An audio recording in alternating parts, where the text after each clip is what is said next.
Et on est en direct sur Instagram, c'est tout bon. Et je crois qu'on est en direct sur YouTube aussi. C'est tout bon. Je vais juste passer liker et c'est bon. Ok, parfait. Loïc, je l'avais annoncé la semaine dernière, j'ai changé le programme de la session du jour.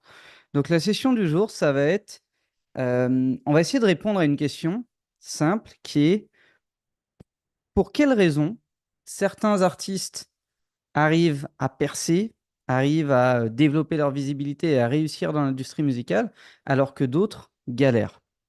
Et donc, pour répondre à cette question, à laquelle j'ai un petit peu réfléchi, j'ai décidé de vous faire un petit dessin. Alors, je suis désolé pour Instagram, puisqu'on est en live aussi sur Instagram. Il faut avoir une invitation pour venir sur Zoom et voir mon dessin. Néanmoins, vous allez pouvoir écouter les explications. Sinon, on est en live sur YouTube également pour cette session. Donc, je vais faire un petit partage d'écran. Loïc, je te laisse me dire si tu vois bien le tableau blanc. Sans souci. En train de Ok. charger. Est-ce que tu me confirmes qu'on voit bien le tableau blanc? Là, c'est OK. Ok. Donc, on va faire un truc simple, c'est que, en fait, j'estime que réussir dans la musique, c'est passer par un des quatre niveaux qu'on va voir aujourd'hui. Et vous allez voir que les artistes vraiment successful sont au niveau 3 et 4 pour certains. Et les autres restent au niveau 1 ou au niveau 2, et c'est ça qui les empêche en fait de se développer. C'est ça qui fait que tu peux sortir du bon son, sortir tes projets, ainsi de suite.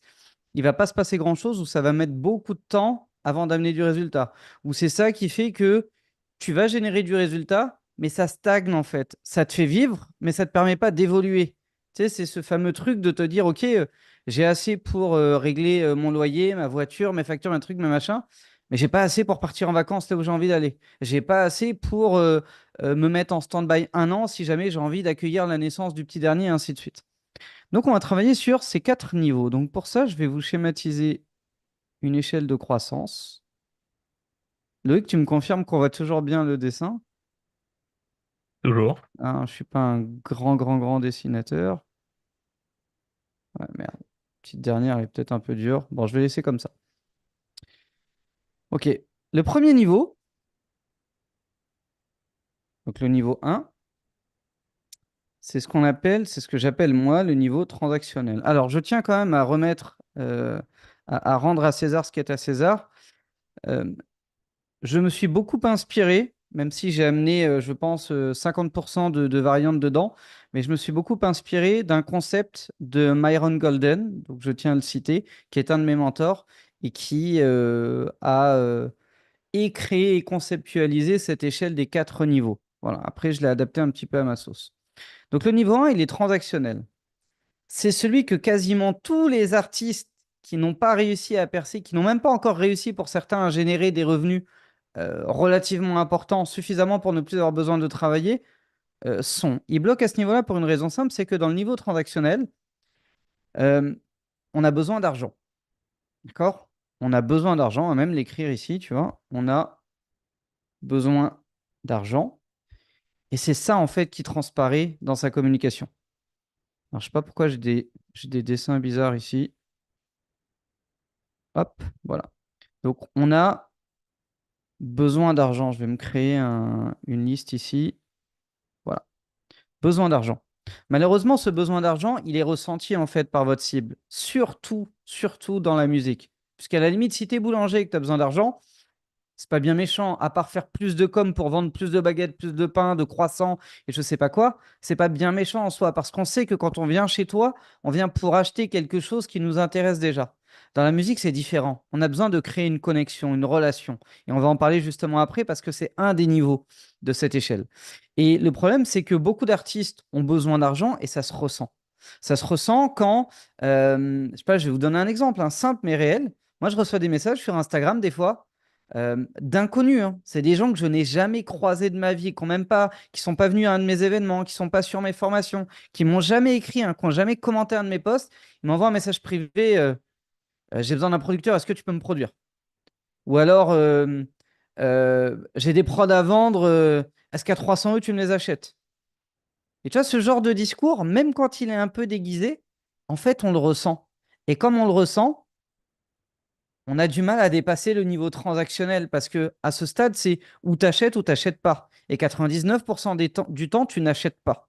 Donc, tu stagnes en fait, toi, en tant qu'artiste, à ce niveau-là. Mais tu as une manière plus subtile aussi, c'est ceux qui recherchent la transaction, mais qui n'essayent pas de le montrer, en fait, qui essayent de le cacher. On est grillé encore plus. Tu sais, c'est ouais, ben tiens, ouais, je t'offre un single, je t'offre deux singles. Tu lui dis, bah, offre-moi l'album carrément, quitte à en être là. Ouais, mais non, parce que tu comprends, l'album, je te le vends 25 euros pièce. Et c'est pareil, en fait, ce manque de générosité, ce manque de vouloir apporter de la valeur à quelqu'un qui est intéressé, hein, parce que une personne qui t'a demandé un titre, deux titres, trois titres, elle aime ce que tu fais, elle est intéressée pour le consommer. Le fait de lui refuser crée un blocage, puisqu'on est encore une fois dans ce niveau 1 qui est le niveau transactionnel. Le deuxième problème du niveau transactionnel, c'est que on a des artistes qui te disent mon album, alors entendre EP ou single, est très bon. Il est génial, il est incroyable. Il faut absolument que tu l'écoutes, il faut absolument que tu ailles regarder mon clip, il faut absolument que tu le consommes, que tu l'achètes, que tu le repartages. Là aussi, on est dans un niveau transactionnel. Puisque ce que je vois beaucoup d'artistes faire quand ils font leur promo, c'est purement et simplement de la transaction. Regarde, je vais te l'illustrer tout de suite. Ça, hein, on dirait pas comme ça, mais c'est de la transaction. Les gars, j'ai écrit un livre, ça s'appelle Créer son label de musique. Il est disponible sur Amazon. Il est pas cher, il est vachement bien. Il y a déjà plus de 1000 personnes qui l'ont acheté, preuve sociale.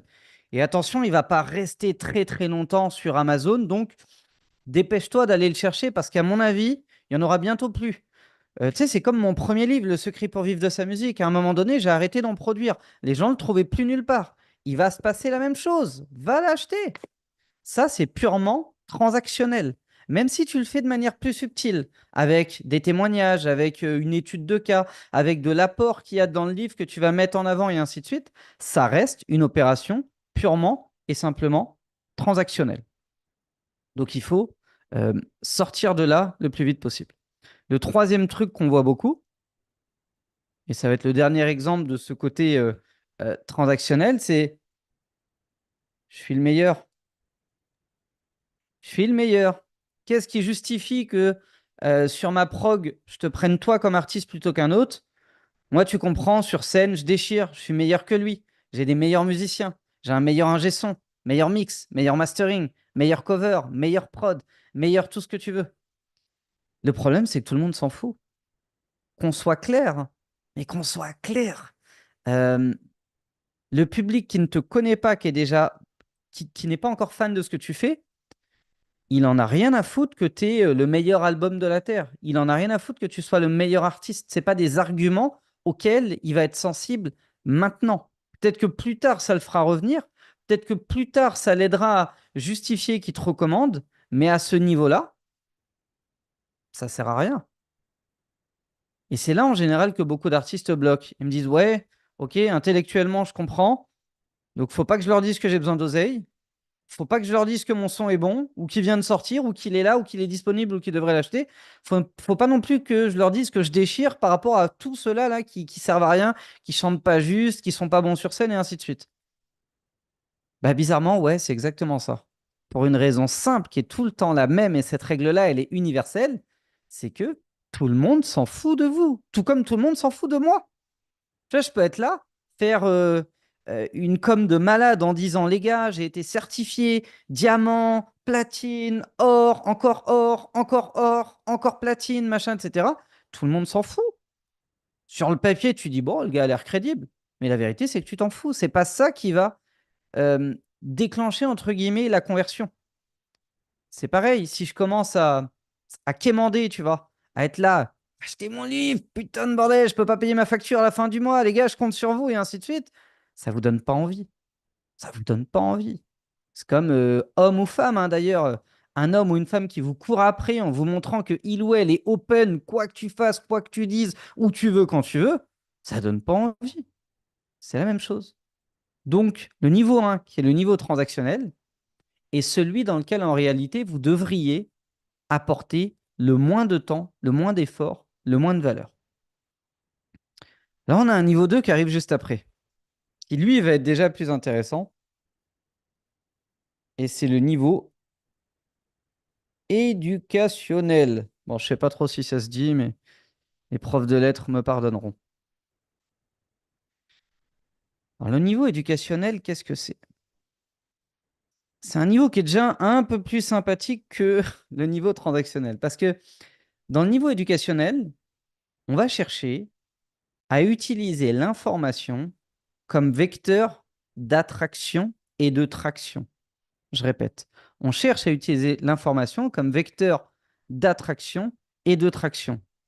Alors, je marque juste une pause. Loïc, tu as raison, je crois que j'enregistre pas. Mais comme on est en live Il y a sur YouTube. YouTube, on devrait avoir Ouais. l'enregistrement sur YouTube. Ouais, mais du coup, le tableau, tu l'auras pas, non? Il n'est pas diffusé là sur YouTube? Sur YouTube, le tableau, je te dis ça tout Alors, de suite. Ah, si, si, c'est OK, c'est OK. il est Yes. dessus, hein, sûr. Ah ouais, j'ai Ok. vérifié, ouais. Yes. Alors, attends, j'ai un problème parce que du coup, ça a fait bugger mon écran. Alors, donne-moi une petite seconde.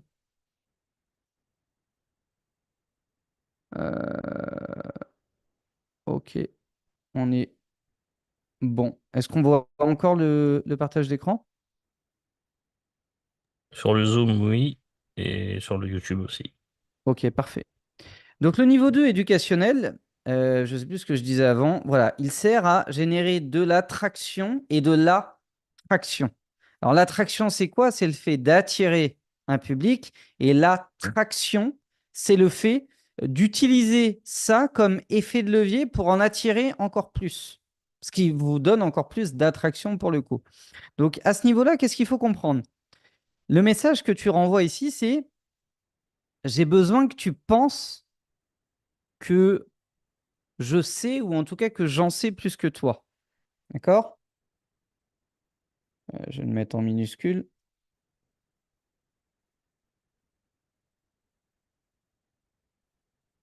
Alors ça, comment ça se reflète?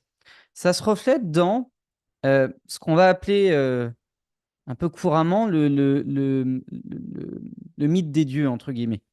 Il faut que le public ait l'impression que tu es en train de rentrer dans une phase dans laquelle il risque de perdre la connexion avec toi, dans laquelle il risque de perdre aussi le suivi de ce que tu fais, et qui est une phase dans laquelle toi seul auras accès à un certain nombre de choses que tu pourras lui retransmettre. Je vous donne un exemple simple. Je n'ai aucune idée de ce que Beyoncé mange le matin au petit déjeuner. D'accord? Pour une raison simple, c'est que elle est passée dans un monde auquel je n'ai pas accès. D'accord? Ce monde-là, le secret des dieux, si elle vient me le retransmettre, elle va le faire pour une raison simple. C'est pas qu'elle pense que j'en ai quelque chose à foutre de ce qu'elle bouffe au petit-déj. C'est qu'elle sait que je ne sais pas. Et comme elle sait que je ne sais pas, le fait de me donner l'information donne de la valeur à ce qu'elle propose et je suis à l'écoute. Je ne sais pas si c'est clair ce que je viens de dire, mais je vais le redire de manière un peu plus simple. J'ai besoin que tu penses que je sais quelque chose que tu ne sais pas. D'accord? On va utiliser un concept de storytelling qui s'appelle le secret des dieux. Le secret des dieux, c'est quand je peux te dire, à titre d'exemple, voilà, hier, bon, c'est pas le cas, mais hier, j'ai déjeuné avec Olivier Nus, le patron d'Universal Music, et il m'a dit qu'en ce moment, il cherchait ça, ça et ça comme projet à signer. Ça, c'est ce qu'on appelle le secret des dieux. Si je commence à utiliser le niveau éducationnel, je vais mettre en avant un certain type d'information dans ma communication pour que tu accordes tellement de valeur à ce que je dis et à ce que je t'apporte que chaque message, tu vas le boire comme de l'eau bénite. C'est ça le niveau 2 éducationnel. C'est pas simple à maîtriser, mais quand on comprend le concept, on comprend comment travailler en termes de communication.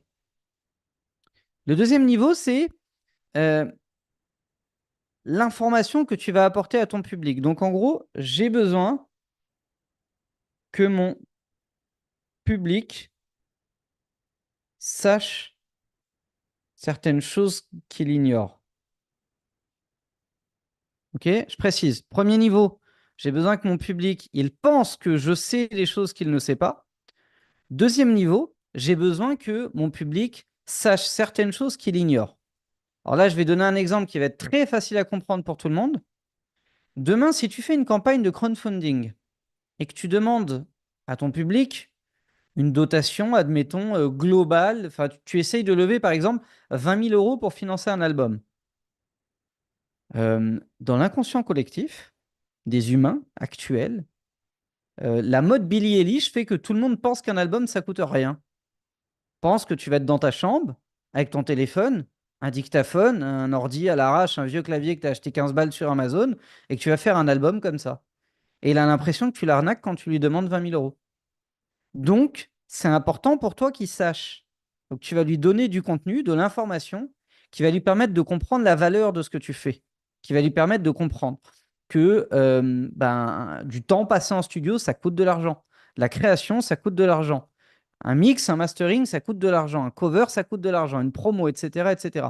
C'est comme quand j'ai vu, par exemple, certains, certains marins près de chez moi en Bretagne qui filmaient des vidéos sur Facebook et Instagram où ils te montraient en pleine mer, alors que la tempête faisait rage, les risques qu'ils prenaient pour aller pêcher leurs poissons.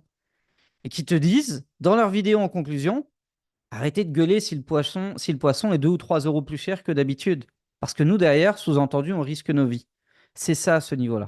C'est qu'on a besoin que le public sache certaines choses qu'il ignore. Et c'est normal qu'il l'ignore. C'est comme quand, je sais pas, moi, je vais chez un concessionnaire, j'en sais rien, je vais dire une bêtise, mais Mercedes, je vois des voitures à 200 000 balles, je comprends pas. J'ai un problème cérébral. Ok, je comprends chez Ferrari, c'est une marque de luxe. Mercedes, je comprends pas. Si le gars est capable de m'expliquer la valeur de chaque chose et pourquoi c'est ce prix-là, je peux commencer à l'accepter. D'accord? Donc, quand un sujet va t'intéresser, l'information qu'on t'apporte va te permettre de rationaliser énormément de choses. Troisième niveau, enfin, troisième point dans le niveau éducationnel, c'est que on va travailler sur ce qu'ils ont besoin de savoir pour aller plus loin. Alors, ce point-là, ce qu'ils ont besoin de savoir pour aller plus loin. Attends, je vais réduire parce que, je sais pas, ça fait bizarre. Voilà. Ah, voilà, c'est ça que je voulais faire depuis tout à l'heure. Super. Donc, ce qu'ils ont besoin de savoir pour aller plus loin, c'est, pour te donner un exemple, euh, je sais pas, si je devais demain monter un label et travailler avec un expert comptable, vous vous doutez bien que s'il est dans le niveau 1, j'ai besoin d'oseille, là, il faut que je rentre des clients. Ça va être compliqué. S'il est dans le niveau, nous, on est les meilleurs experts comptables de la région, tu peux travailler avec tous les autres, tu verras, c'est des branques, nous, on est les best. Moi, personnellement, avec mes valeurs, il va me faire fuir. S'il me dit, on a tel outil, tel logiciel qu'on utilise, c'est une dinguerie, machin, etc., c'est pour ça qu'il faut que tu signes chez nous, c'est pas ce qui va me faire signer. S'il reste au niveau 1, moi, il me perd comme client potentiel. S'il passe au niveau 2, qu'est-ce qui va se passer? Il y a des choses que je pense qu'il sait que je ne sais pas, sur la fiscalité, sur la gestion comptable et ainsi de suite. Il va falloir qu'il me le communique, parce que sinon, j'aurai pas confiance.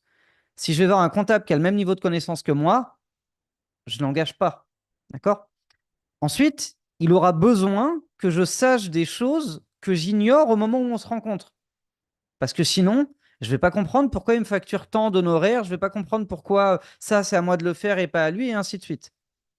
Mais je vais aussi avoir besoin de certaines informations pour valider une signature avec.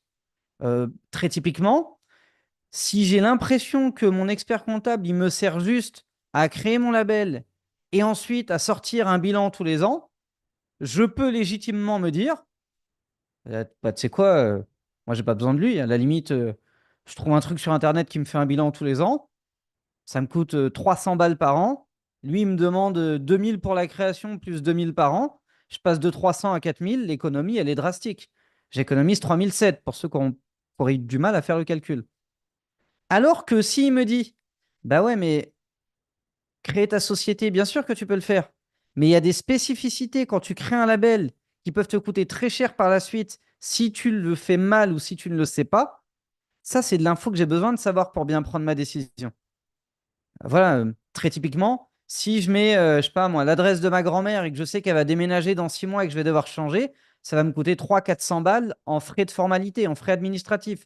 Si je mets un objet basique qui est très limitatif et que derrière je veux adhérer comme éditeur ou comme producteur à l'SCPP, SPPF et que ça me freine, je sais que je vais devoir repasser par des formalités qui vont peut-être me coûter 500, 700, 800 balles. Donc rien qu'avec ces deux blocs-là, j'aurais perdu 1300 balles dans l'année pour en économiser 1007, tu vois. Donc, sur la création, en tout cas, il y a un ratio qui me fait réfléchir, et ainsi de suite. Dans l'industrie musicale, c'est exactement la même chose. C'est-à-dire que votre public a besoin que vous lui transmettiez, et de la bonne manière, évidemment, et on pourra en parler si vous avez des questions à la fin de la session, mais que vous lui transmettiez de l'information qui lui permette d'aller plus loin avec vous. Et très typiquement, un truc que je vois beaucoup, c'est dans le booking. Dans le booking, j'ai vu, j'ai entendu sous mes yeux des gens faire des calls de prospection loupés parce que ils étaient là en mode bon, le niveau 1, ils l'ont dépassé, son niveau 2, ils éduquent un peu, machin, etc. Et puis, le gars, enfin, le gars de l'autre côté dit ok, ça m'intéresse, bon, pourquoi pas, écoutez, vous m'envoyez de la doc, on en reparle la semaine prochaine, machin. Le mec raccroche et je lui dis mais il s'appelait comment le décideur? Il dit je sais pas, c'est la secrétaire qui me l'a passé. Est-ce que tu as pris le temps de noter son mail? Non, non, mais bon, je pense que je vais le retrouver sur Internet, t'inquiète pas. Évidemment, c'est un numéro de portable. Non, non, c'était un fixe. Et j'ai vu ça réellement de mes yeux. Ça, c'est très typiquement le genre d'information dont ta cible a besoin pour aller plus loin avec toi. Enfin, que toi, tu as besoin par rapport à ta cible pour aller plus loin. Sinon, la transaction ne se fait pas. Donc, le niveau 2, il est éducationnel. À titre personnel, c'est ce que je fais. Je fais beaucoup de contenu d'information, d'éducation. Et ces trois axes-là sont consciemment ou pas développés. C'est-à-dire, j'ai besoin que les artistes qui me suivent, ils pensent que je sais des choses qu'ils ne savent pas. Sinon, ils ne m'écouteraient pas. Littéralement. Si tu te dis tout ce qu'il me dit, je le sais déjà, tu vas pas te faire chier à écouter une vidéo qui dure une demi-heure. Deuxième truc, j'ai besoin que mon public sache des choses qu'il ignore. Si je te dis des choses sur la déclaration annuelle des ventes, sur les aides et subventions, sur la création d'un label, sur les droits, etc., c'est ce qui va te permettre d'aller plus loin. C'est ce qui va te donner envie d'acheter une formation, d'acheter un mentorat, un consulting, de rejoindre MusiSecure et ainsi de suite. Donc, c'est important de passer par la formation. Et idem, j'ai besoin euh, que tu saches certaines choses qui vont t'aider à avancer sans moi, sans que tu ne m'aies rien à apporter, gracieusement, pour que peut-être dans un an ou deux, tu te retrouves face à une situation dans laquelle tu ne peux plus rien faire et que là, tu as besoin de quelqu'un et le premier nom auquel tu vas penser, c'est moi. Donc le niveau éducationnel, il permet, même si c'est beaucoup d'investissement en temps, en énergie, en argent, il permet de créer une réputation qui fait que les gens associent leur succès ou leur réussite ou les évolutions qu'ils ont à toi. Et moi, j'ai aujourd'hui beaucoup d'artistes plus ou moins importants, hein, d'ailleurs, parce que ça veut rien dire, mais qui ont signé sur des gros labels, qui sont maintenant sur des postes en maison de disques ou qui sont en pleine explosion, c'est-à-dire qu'ils sont aujourd'hui en rotation forte sur des médias en France, qui m'écrivent en me disant bah merci, c'est grâce à ça, ça m'a débloqué ça, après j'ai fait le job et j'ai réussi ça, et ainsi de suite. Donc, même si moi, j'ai rien fait pour eux à part répondre à leurs questions et les guider un petit peu, c'est eux qui ont fait le job, hein, clairement, qu'on ne se laisse pas là, qu'on ne se leurre pas là-dessus. C'est eux qui ont fait le job, mais ils associent une partie de leur réussite au fait d'avoir écouté certains de mes conseils ou certaines de mes recommandations. C'est ça le niveau 2 éducationnel. Et pour finir sur ça, parce que je pense que c'est une question qui va être importante, c'est que pour relier ça à la musique, il y a 1 million de contextes qui sont envisageables. Je vais prendre un exemple que j'ai déjà donné d'ailleurs sur une session, mais tu prends un chanteur de reggae, par exemple, euh, il a besoin que son public il pense qu'il sait des choses qu'il ne sait pas. C'est très important. Et à lui de créer cette demande-là. Il va avoir besoin que son public sache certaines choses qu'il ignore, notamment sur la construction des morceaux, sur la difficulté des collaborations, sur le montant bas des cachets sur les festivals reggae. Je sais pas, hein, j'extrapole peut-être, etc., etc. Et puis surtout, il a besoin de transmettre de l'information à son public, concernant son projet et son univers, pour que le public ait envie de le suivre. Très typiquement, ça, c'est quand tu entends un artiste te dire, je sais pas, là, je participe à un jeu concours, j'ai besoin de votre soutien. Si tu t'arrêtes là, tu ne l'obtiendras pas.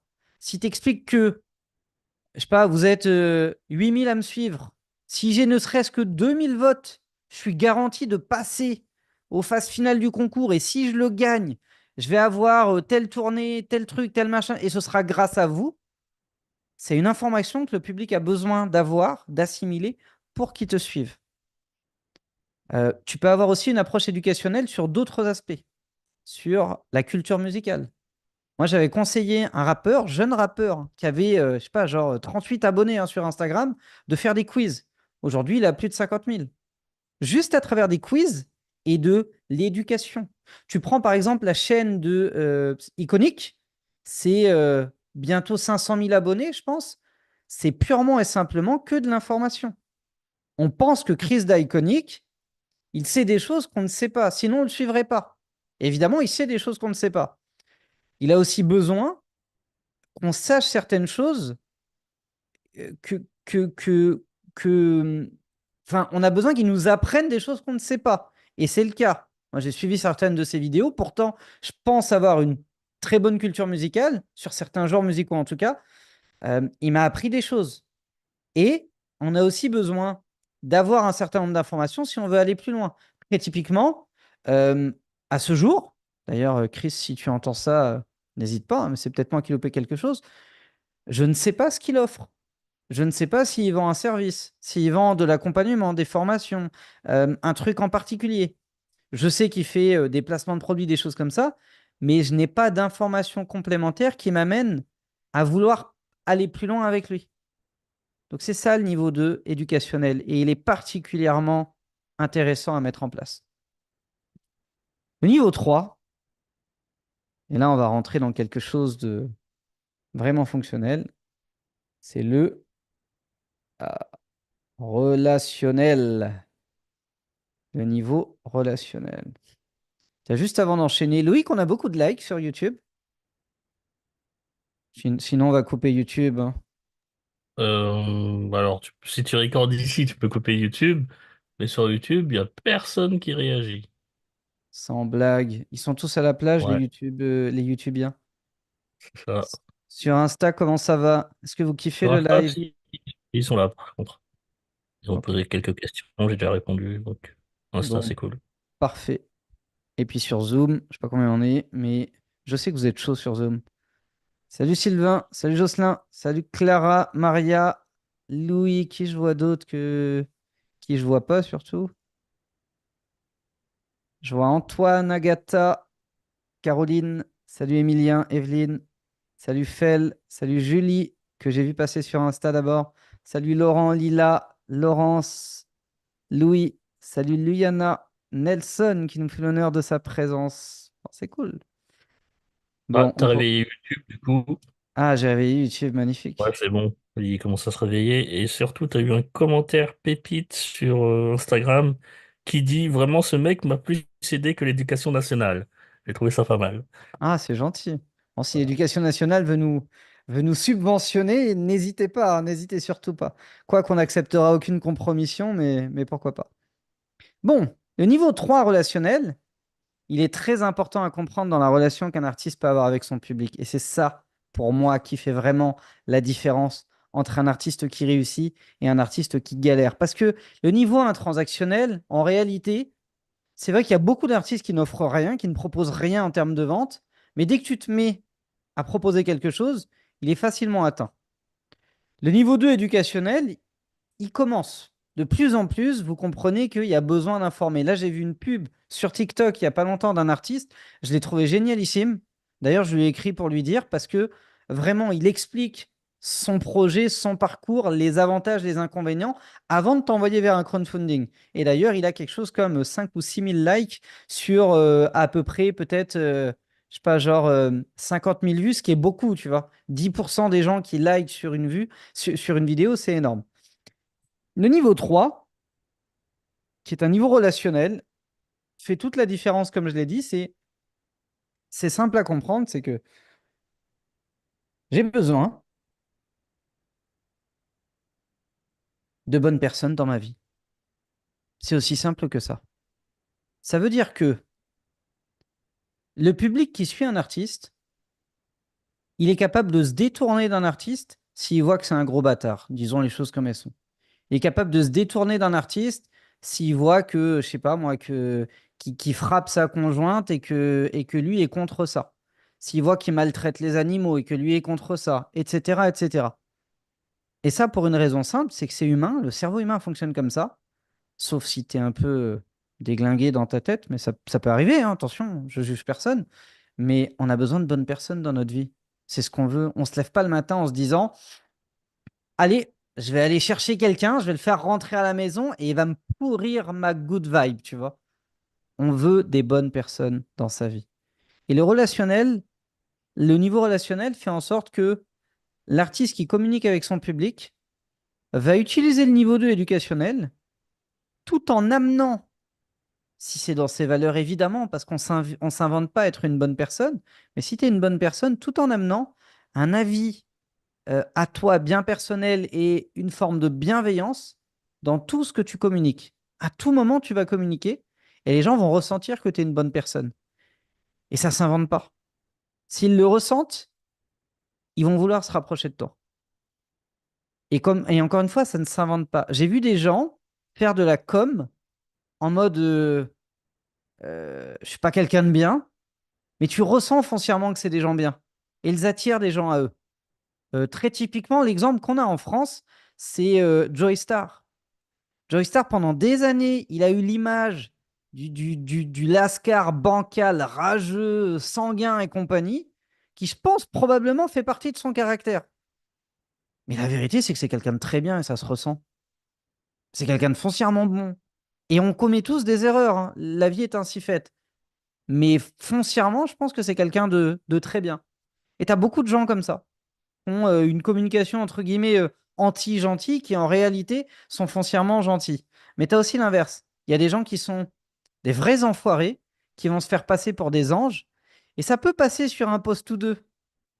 Mais sur quelques semaines, quelques mois, quelques années, tu vois les retournements de veste.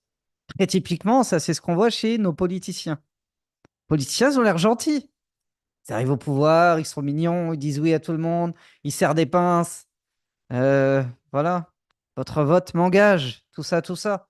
Et en réalité, ils te la mettent bien profond. Et tu le ressens. Ils n'ont même pas besoin de te le dire qu'ils te la mettent. Tu le ressens dans l'attitude générale, dans l'énergie, dans les mots choisis. Donc le relationnel va fonctionner parce que tout le monde a besoin de bonnes personnes. Le deuxième point, c'est que j'ai besoin qu'on m'apporte de bonnes choses dans la vie. Et ça va être une leçon de réseautage. J'ai besoin qu'on m'apporte de bonnes choses dans la vie. Je vais pas écouter un artiste s'il me donne envie de me tirer une balle.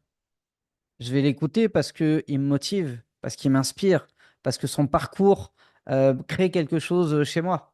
C'est pareil dans n'importe quelle forme d'art.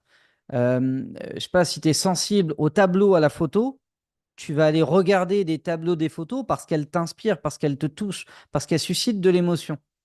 Et tu le fais pourquoi? Parce que tu veux qu'on t'apporte de bonnes choses dans la vie. Mais tu as le corollaire à ça, c'est que euh, certaines personnes en... croient que bâtir une relation, c'est faire en sorte qu'on m'apporte à moi de bonnes choses, sans que j'ai rien à donner en face. Et ça, c'est pas possible.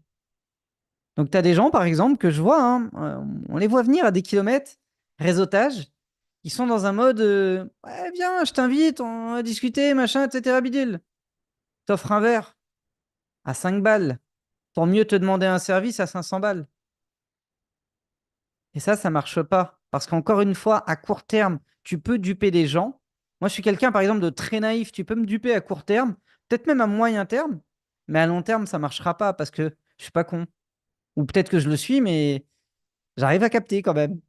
Donc le truc, c'est que Quand on est dans une stratégie de communication, la clé, celle-ci, vous pouvez la noter. Si mon IA me suit, elle peut le noter en gras.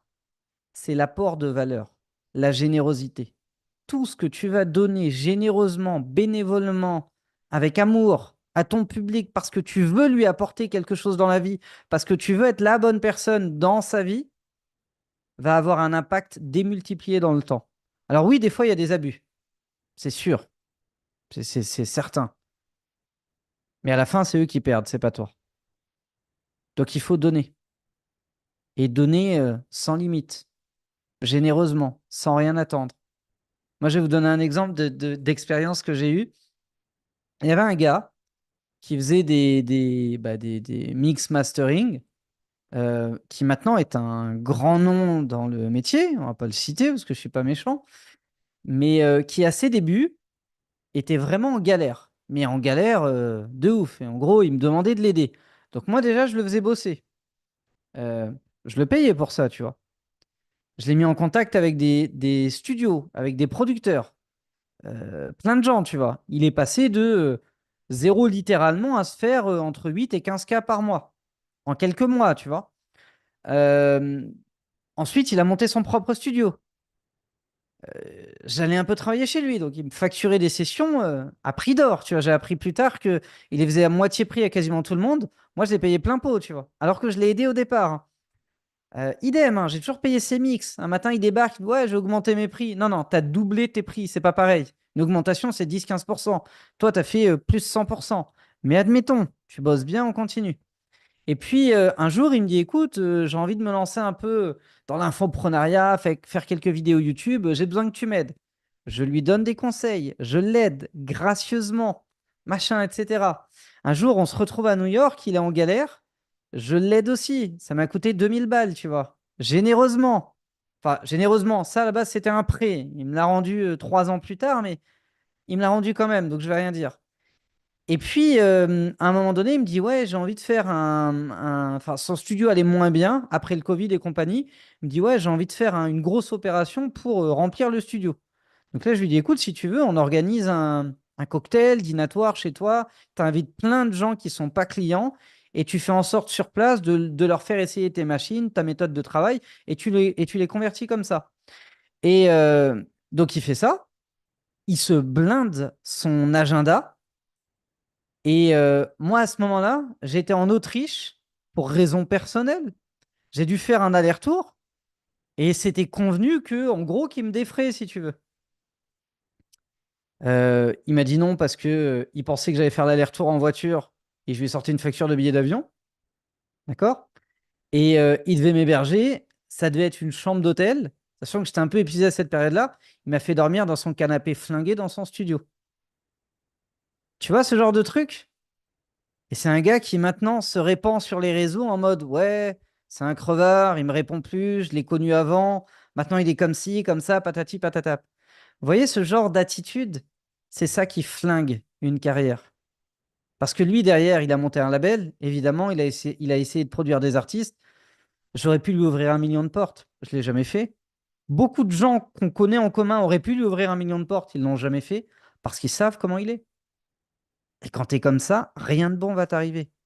Donc, quand tu es dans un mode, j'ai besoin qu'on m'apporte de bonnes choses dans la vie, le premier mode que tu dois garder en tête, c'est que ton public est dans ce mode-là. Et tu dois lui apporter de bonnes choses dans la vie, sans rien lui demander. Même s'il n'achète pas ta musique, même s'il vient pas te voir en concert, même si quand faut voter pour deux artistes, il vote pas pour toi. C'est pas grave. Toi, tu as fait ton job. Et ça paiera par la suite. OK? Le troisième point sur lequel on peut apporter de l'attention sur le niveau national, c'est que j'ai besoin d'être, de demeurer ou de devenir une bonne personne. Et ça, encore une fois, c'est pareil. Je fais exprès d'écrire des phrases, c'est parce que elles sont lisibles dans les deux sens. Votre public a besoin de ça, et il a besoin que vous lui fassiez ressentir que, en étant proche de vous, il va le devenir. Et vous avez besoin de ça. Vous avez besoin d'être, de demeurer ou de devenir, si ce n'est pas encore le cas, une bonne personne. Et on en revient à cette fameuse notion de générosité. Le relationnel aujourd'hui, dites-vous bien que c'est La seule chose que, à ma connaissance, aucune IA ne peut remplacer, aucun concurrent ne peut venir sur votre terrain et faire défaut, et qui ne coûte rien en soi à faire, et qui peut vous amener de la visibilité, fanbase constante et en constante augmentation, ad vitam aeternam. C'est le relationnel. D'accord? Parce que l'éducationnel va avoir une fin. À un moment donné, l'information sera passée. À part vous répéter avec des angles différents, il n'y aura pas beaucoup d'apports à amener. Le transactionnel, n'en parlons même pas. Mais le relationnel va être puissant. C'est la différence qu'il y a entre un artiste qui refuse de faire les plateaux promo parce que tu comprends, il a la flemme, qu'il est fatigué, que ça ne l'intéresse pas, et un artiste qui continue d'en faire. C'est la différence entre un artiste qui prend le temps de faire des concerts en live stream gratuits pour son public, sa communauté, son audience, alors qu'il n'est pas obligé de le faire. C'est la différence entre, je sais pas moi, un DJ qui, à chaque fois qu'il va jouer quelque part, garde une vingtaine d'invitations et les offre à sa fanbase, sans rien attendre, sans leur dire, ouais, faites tourner l'info, amenez-moi du monde, je sais pas quoi. C'est juste, tiens, prenez, faites-vous plaisir. C'est ça le niveau 3 relationnel. Et c'est celui qui, pour moi, a le plus de valeur jusqu'à présent et qui est le plus simple à mettre en place pour tout artiste. Mais bâtir le relationnel, c'est d'abord créer la communication. Et quand tu communiques une fois dans la semaine, bah, c'est compliqué de bâtir le relationnel. Tu te mets dans une relation. Imagine, hein, sortons des machines des réseaux sociaux. Euh, si tu vas serrer la main une fois par semaine, je sais pas moi, à ton boulanger, la relation ne se crée pas. Par contre, si tu prends le temps une fois par jour de prendre des nouvelles, d'échanger avec, de lui faire des compliments, de lui poser des questions sur ce qu'il fait, sur ses contraintes, etc., etc., je peux te garantir qu'à la fin du mois, il t'appelle Loulou. Et à la fin du mois, sans que tu aies fait aucun effort, il a envie de te donner les croissants qu'il allait jeter. Il a envie de te dire, allez, bah là, tu as acheté, je sais pas moi, 6 baguettes, t'en payes 3, je t'en offre 3. Parce que c'est comme ça que ça marche. L'apport de valeur et la réciprocité. Là, je vous renvoie à ce fameux magnifique ouvrage qui s'appelle Influence et persuasion, ou Influence et manipulation, pardon, de Robert Cialdini. Donc le relationnel, ça se bâtit par la communication. Et la communication, elle doit exister. Donc quand tu es artiste, tu dois tous les jours, apporter de la valeur à ton public. Même s'ils sont que 8. Si tu as 8 abonnés sur les réseaux et que tous les jours tu apportes de la valeur, je peux te garantir qu'à la fin de l'année, tu auras une croissance exponentielle comparée à celui qui en a 8000 et qui n'a pas fait grand-chose de toute l'année. Et je le vois tous les jours. Tu vois, certains artistes que j'ai en mentorat, ils démarrent, là j'ai un nom en tête, elle a démarré avec 36 abonnés. Elle est déjà à plus de 4000. Ça fait un mois. Elle n'a rien fait d'extraordinaire. Juste communiquer tous les jours. Tous les jours. Et au départ, elle était frileuse. Ouais, mais quoi ça sert? T'es sûr que ça va les intéresser? Ouais, ma tête passe mal, ou je suis fatigué, ou la lumière est pas bonne, le contraste, ou je sais pas quoi. Et à chaque fois, mon conseil, c'était publie, publie. Au pire, tu l'enlèves. Publie, publie, publie, publie. Tu passes de 32 vues à 74, à 108, puis à 22, puis à 250, machin. Et tu vois ta courbe d'abonnés grossir, grossir, grossir, grossir. Et je sais pas, sur les 3 derniers jours, elle a une vidéo qui a fait plus de 200 000 vues. Là, la rentrée des abonnés. Et puis elle a une vidéo qui a fait 1 million de vues. Là, la rentrée des abonnés. C'est aussi simple que ça. Je sais que ça paraît bizarre, mais c'est aussi simple que ça. Alors les cas où ça peut moins bien fonctionner, c'est quand tu es dans une niche très particulière, où la relation, même si elle est bien établie, que la communication est bien construite, vu que euh, ton segment de marché est très petit, tu vas avoir une croissance beaucoup plus lente. C'est mon cas à titre personnel. J'ai un segment de marché qui a une taille maximale, maxi de chez maxi, d'1 million si on compte les amateurs qui aspirent, pourquoi pas, dans 20 ans à se remettre à la musique. Sinon, on est plutôt sur une jauge de 300 à 500 000 artistes, aspirants, producteurs et ainsi de suite. Donc, il est évident que tu vas pas faire des vidéos à 2 millions de vues, sauf si tu sors du contexte. Mais est-ce que c'est un choix stratégique intelligent? Ça dépend. Il faudra faire des tests. Pour vous donner un exemple, quand je parle de droit voisin, je fais pas beaucoup de vues, mais c'est pile ma cible. et elle est intéressante, et elle convertit, et elle répand le message, et elle amène une cible tout aussi intéressante. Quand je fais un short qui s'appelle Est-ce qu'on doit quitter la France, en faisant référence en plus juste à une règle fiscale française, je me retrouve à faire, je sais pas, genre 10 000 vues en moins de 24 heures. Est-ce que c'est vraiment ma cible? J'ai des doutes. Et là, tu as une réflexion à avoir qui est, est-ce que je veux beaucoup de visibilité ou est-ce que je veux beaucoup de visibilité auprès de l'audience la plus chaude pour moi? À titre personnel, je préfère la deuxième option. Pour certains, la première est plus adaptée. Ça va dépendre de ce que vous faites et de votre stratégie. Mais pour en revenir au relationnel, il se bâtit à travers la communication. Et une communication massive et constante et orientée sur votre public, pas sur vous, sur votre public. J'ai une artiste, une autre artiste que j'accompagne en mentorat. Elle est en train de se transformer en média d'actualité dans une niche musicale extrêmement fermée. Il n'y a personne qui le fait. Je lui ai dit, écoute, si tu te mets à le faire, tu vas fédérer tout le public dont tu as besoin pour remplir une salle de concert. Est-ce que ça vaut le coup de faire l'effort pendant 3 mois, 6 mois, peut-être un an, de construire cet axe de communication-là pour attirer tout ce public-là et ensuite, limite, se laisser aller tranquillement au gré de l'eau et commencer à bien se développer? Ou est-ce que tu préfères te dire, ouais, mais moi, tu comprends, c'est pas mon job hein, d'être un média d'actualité, je suis artiste, c'est pas mon truc, ça m'intéresse pas. C'est toi qui vois, hein. Moi, je sais quel impact tu auras dans le premier cas et quel impact tu n'auras pas dans le deuxième cas. Elle était un peu réticente, mais quand elle l'a fait, je peux vous dire ce qui s'est passé. Un, elle s'est mise à avoir beaucoup plus de fans. Deux, elle s'est mise à avoir beaucoup plus de professionnels qui la contactent pour la programmer sur des événements parce qu'ils ont vu son travail et reconnu que c'était bien fait et mis en lumière du coup ce qu'elle faisait artistiquement derrière, chose qui n'aurait pas été le cas si elle n'avait pas fait. Et trois, elle se lie à un réseau de professionnels normalement inaccessible dans sa niche qui commence à se montrer accessible parce que elle fait des podcasts avec. Et là, c'est puissant. Imagine que demain, tu puisses rencontrer les 10 plus gros tourneurs du pays et que tu les enregistres dans 1 heure, pendant 1 heure dans un resto et que tu manges avec et que tu passes une partie de l'après-midi avec. Est-ce que c'est plus facile d'obtenir de leur part, de trouver des dates pour toi que s'ils ne te connaissaient pas avant? Je pense que oui. Est-ce que c'est un sacrifice qui vaut le coup? Je pense que oui. Est-ce que c'est compliqué à faire? Je pense que non. C'est juste bâtir le niveau relationnel. C'est tout. C'est du pur relationnel. Alors oui, ça demande du travail. Non, il n'y a pas de solution miracle. Est-ce que ça dégrade ton image artistique? Je pense pas. Je pense pas. Et il y a plein d'exemples de gros artistes qui ont été aussi animateurs télé en même temps qu'ils étaient sur une carrière d'artiste et ça les a propulsés plus que ça ne les a freinés.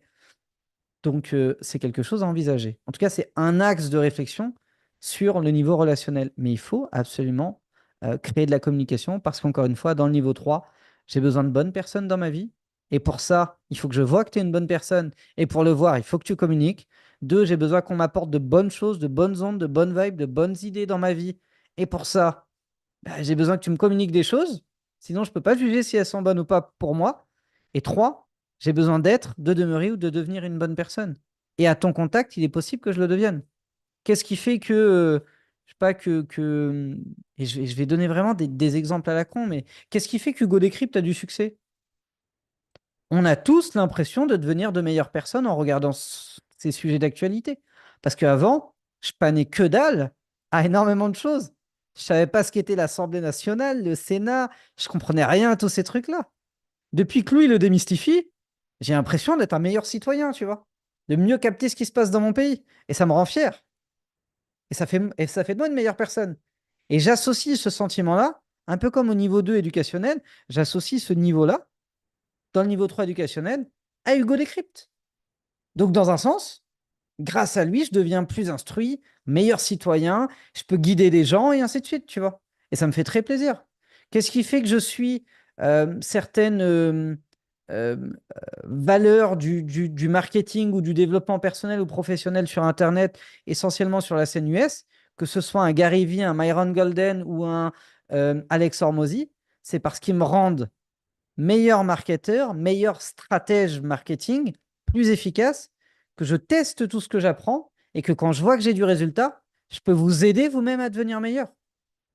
Et une partie de vous va réussir à obtenir des résultats et va associer ces résultats au fait qu'il m'ait croisé. Tout comme moi, j'associe mes résultats au fait que je les ai croisés. Tout comme eux-mêmes associent leurs résultats aux mentors qui les ont formés dans ces domaines-là. Et c'est un cercle vertueux. C'est pour ça que le niveau 3 relationnel est tellement puissant pour bâtir une fanbase et pour rentabiliser, entre guillemets, son parcours dans l'industrie musicale. On a un niveau 4. Je ne savais pas s'il fallait que j'en parle parce qu'il est très difficile à implémenter dans la filière musicale, mais je vais vous en parler quand même parce que il est extrêmement important en fait. Loïc, tu m'entends toujours? Ah, Toujours. ok, parce que moi je parle depuis tout à l'heure, mais je sais pas si on m'entend. Non, non, tout roule, tout roule. Je t'aurais dit, sinon t'en fais pas. Ok. Le niveau 4, il est transformationnel. Ça veut dire quoi, transformationnel? Alors, attends, je prépare juste mon machin. J'ai un carré rouge ici. Putain, je sais même pas d'où il sort. Mais... Est-ce que c'est... Est-ce que la limite du partage d'écran, Loïc, elle se fait au carré rouge ou pas du tout? Non, pas du tout, on voit ce qu'il y a après, donc pas de souci. Ok, ça marche. Alors, le niveau transformationnel, il est difficile à comprendre, mais je vais essayer de bien l'expliquer. Premier élément important,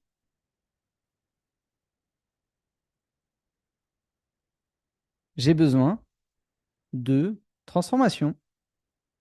J'ai besoin de me transformer. Mon public a besoin de se transformer. Et vous avez besoin de vous transformer.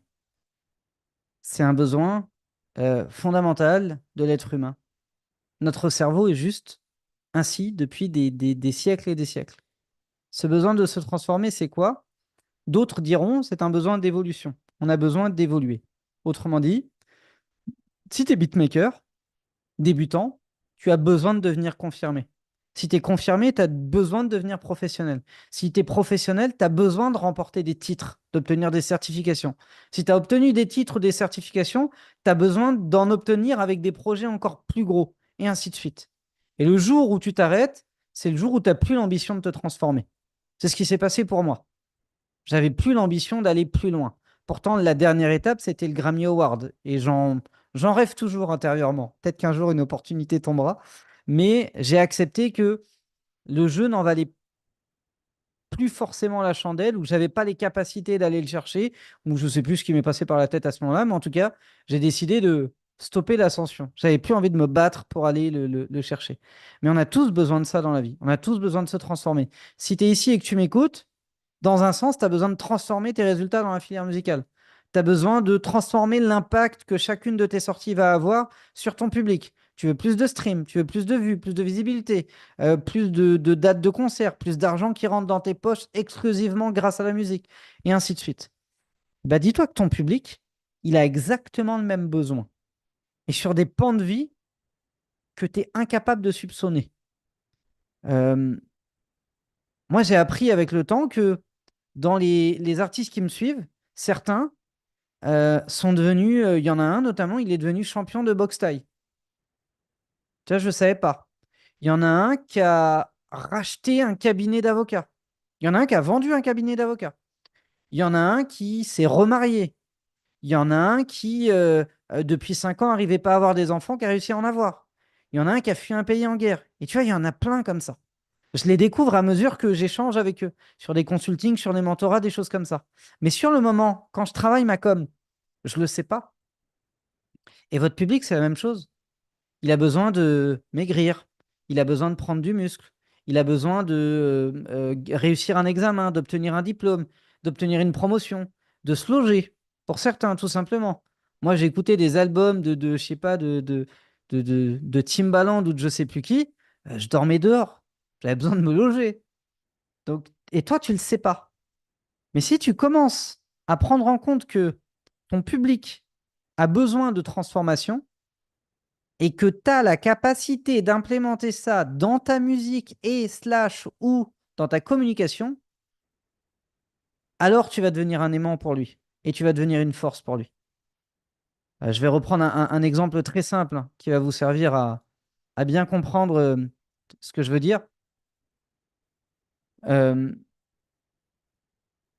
Un artiste qui dit dans une chanson à quelqu'un qui l'écoute, qui vit ça, le fait de perdre un être proche, c'est difficile, mais tu dois te relever pour telle raison, pour tel truc, pour tel machin. Moi-même, j'ai vécu ça, voilà comment je l'ai vécu, et voilà ce que j'ai fait, voilà pourquoi c'était important que je me relève et pourquoi c'est important que tu te relèves, ça le touche. Je sais pas vous, mais moi personnellement, ça me touche. Ça me motive, ça me pousse à évoluer, à continuer. Loïc, je sais pas ce qui se passe, mais je crois qu'il y a des gens qui peuvent modifier l'accès au tableau. Je sais pas s'il y a un truc. Alors, moi, je vois rien de particulier, mais... Alors, moi, j'ai mon tableau qui bouge là Ah sous si, les là, yeux. ça a bougé, là. Ouais, Ouais, effectivement. c'est pas moi. Donc, je sais pas comment on bloque ça, mais si tu as une idée, n'hésite pas. Carrément. Ou si vous pouviez éviter de bouger sur mon tableau, ce serait gentil. Merci, merci les amis qui sont en live. En tout cas, pour revenir à ça, votre public a besoin de transformation et vous ne le savez pas, mais plus vous allez utiliser euh, les bons mots dans vos titres, dans vos messages de communication, plus vous allez fédérer votre public. C'est pour ça que les citations ont tellement d'impact sur les réseaux sociaux. C'est pour ça que les vidéos de dépassement de soi, de développement personnel, d'exploit ont tellement d'impact. Demain, je poste une photo avec, et ça va bientôt arriver, il a été certifié, un nouveau disque d'or que j'ai obtenu. Je fais un post photo, vidéo avec un message inspirant où je raconte un point de départ, surtout sur ce projet-là, et l'arrivée, ça touche, ça motive, ça inspire. Et l'émotion que ça va susciter va avoir un impact transformationnel sur votre public. Et cet impact-là, encore une fois, ils vont l'associer à vous. Et s'ils l'associent à vous, pardon, c'est très puissant. Moi, je me souviens quand on faisait la promo de Makassi, doucement, on ne réalisait pas ce qu'on faisait. 5 ans plus tard, sur des tournées, il y avait des gens qui se tapaient 1 heure et demie de queue pour venir. Et au lieu de demander une photo ou un autographe, était dans un mode merci, parce que grâce à toi, nous deux, on est en couple, on est mariés, on a 2 enfants aujourd'hui. Et c'est sur un de tes morceaux qu'on s'est rencontrés.